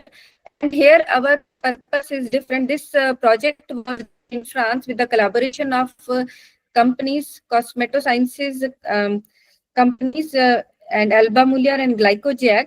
And their interest was to isolate the natural components from the plant species to be used for the different cosmetic formulations. And the popular species, tree species, is very well known there, very commonly grown around the river.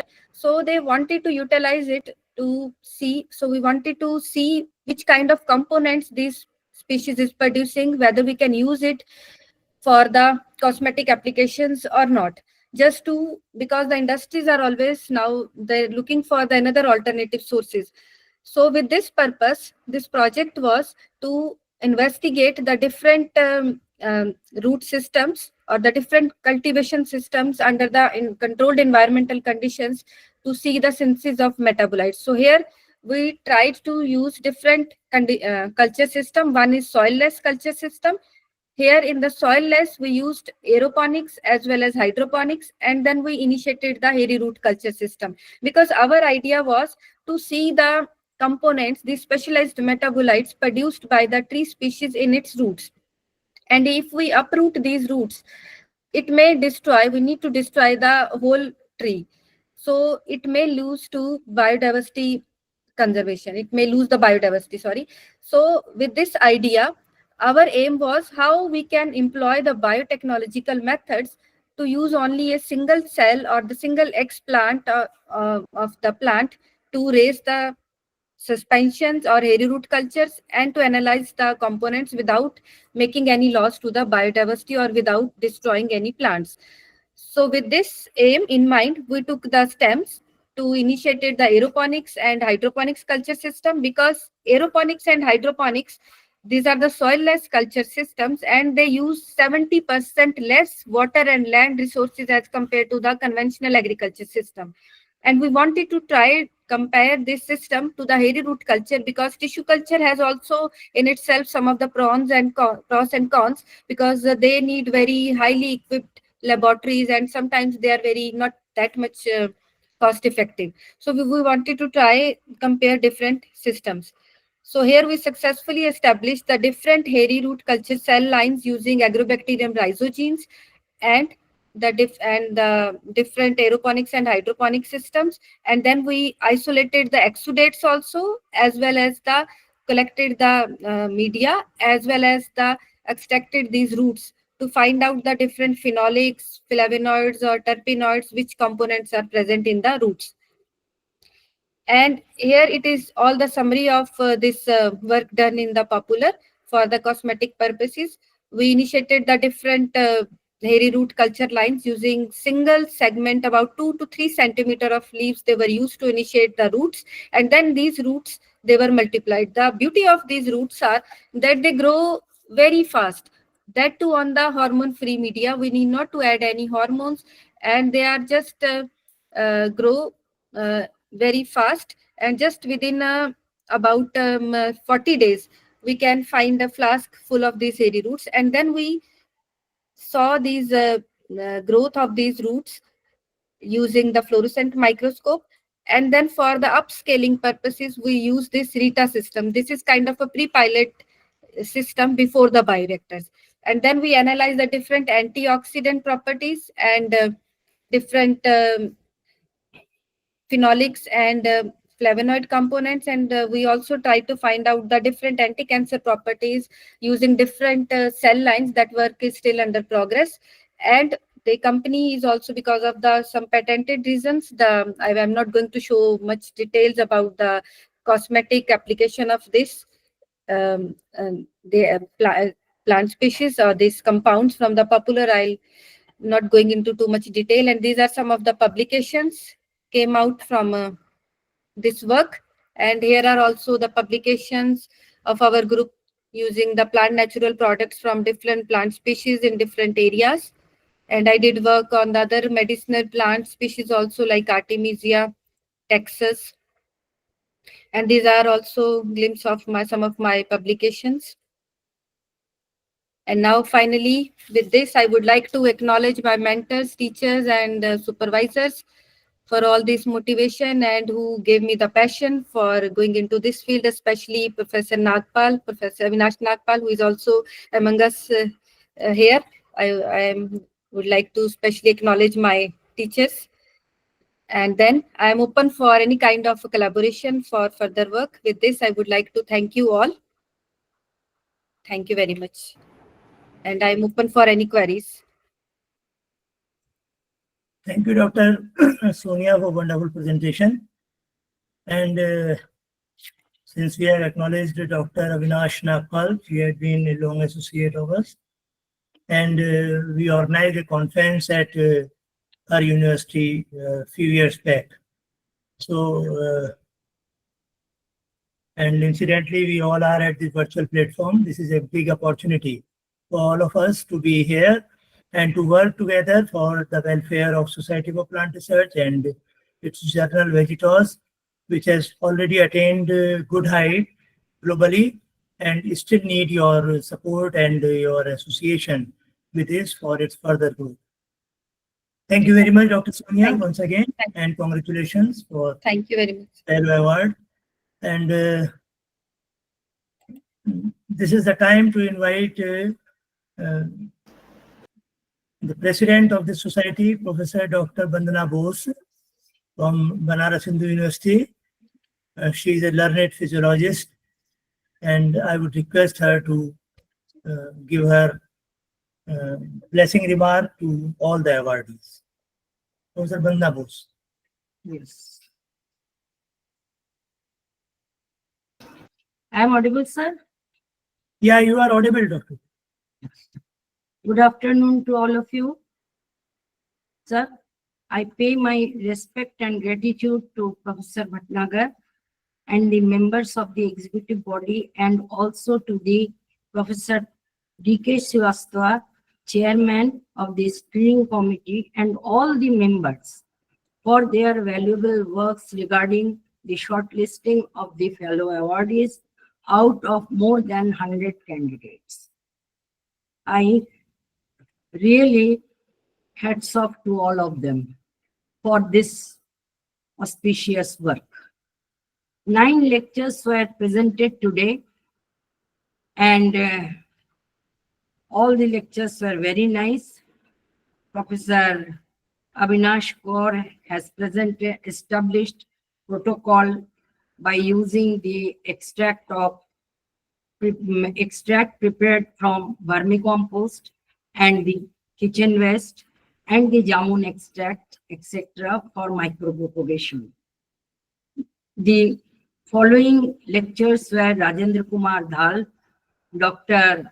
Gurudat Hegde, Rajesh Kumar Sharma, and Kuntal Dash, Hana Bishanti, Vinit Soni, and Nitin Nirit Bernstein from Israel, Dr. Sonia Malik.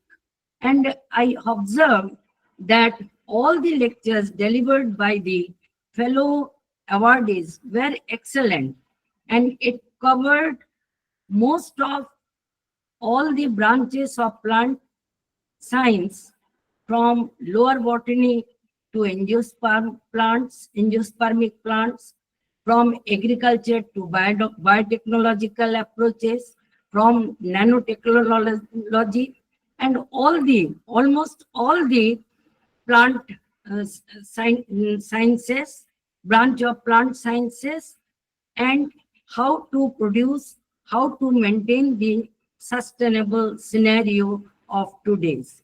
And this glorified the name of the Society of Plant Research indeed. I personally, and on behalf of my Society of Plant Research, congratulate all the fellow awardees for winning this prestigious award. Lastly, I congratulate heartily again to Professor S.K. Bhatnagar for organizing this wonderful webinar with his learned team of SPR. Thank you to all, and congratulate to all. Thank you. Thank you very much, all our esteemed awardees, and especially for sparing a lot of their valuable time. Few of us are retired, but many of us are working somewhere in the institutions, and they might have prepared the presentations and have spare time for this webinar. And tomorrow, we are having the second part of this series with few more very interesting lectures.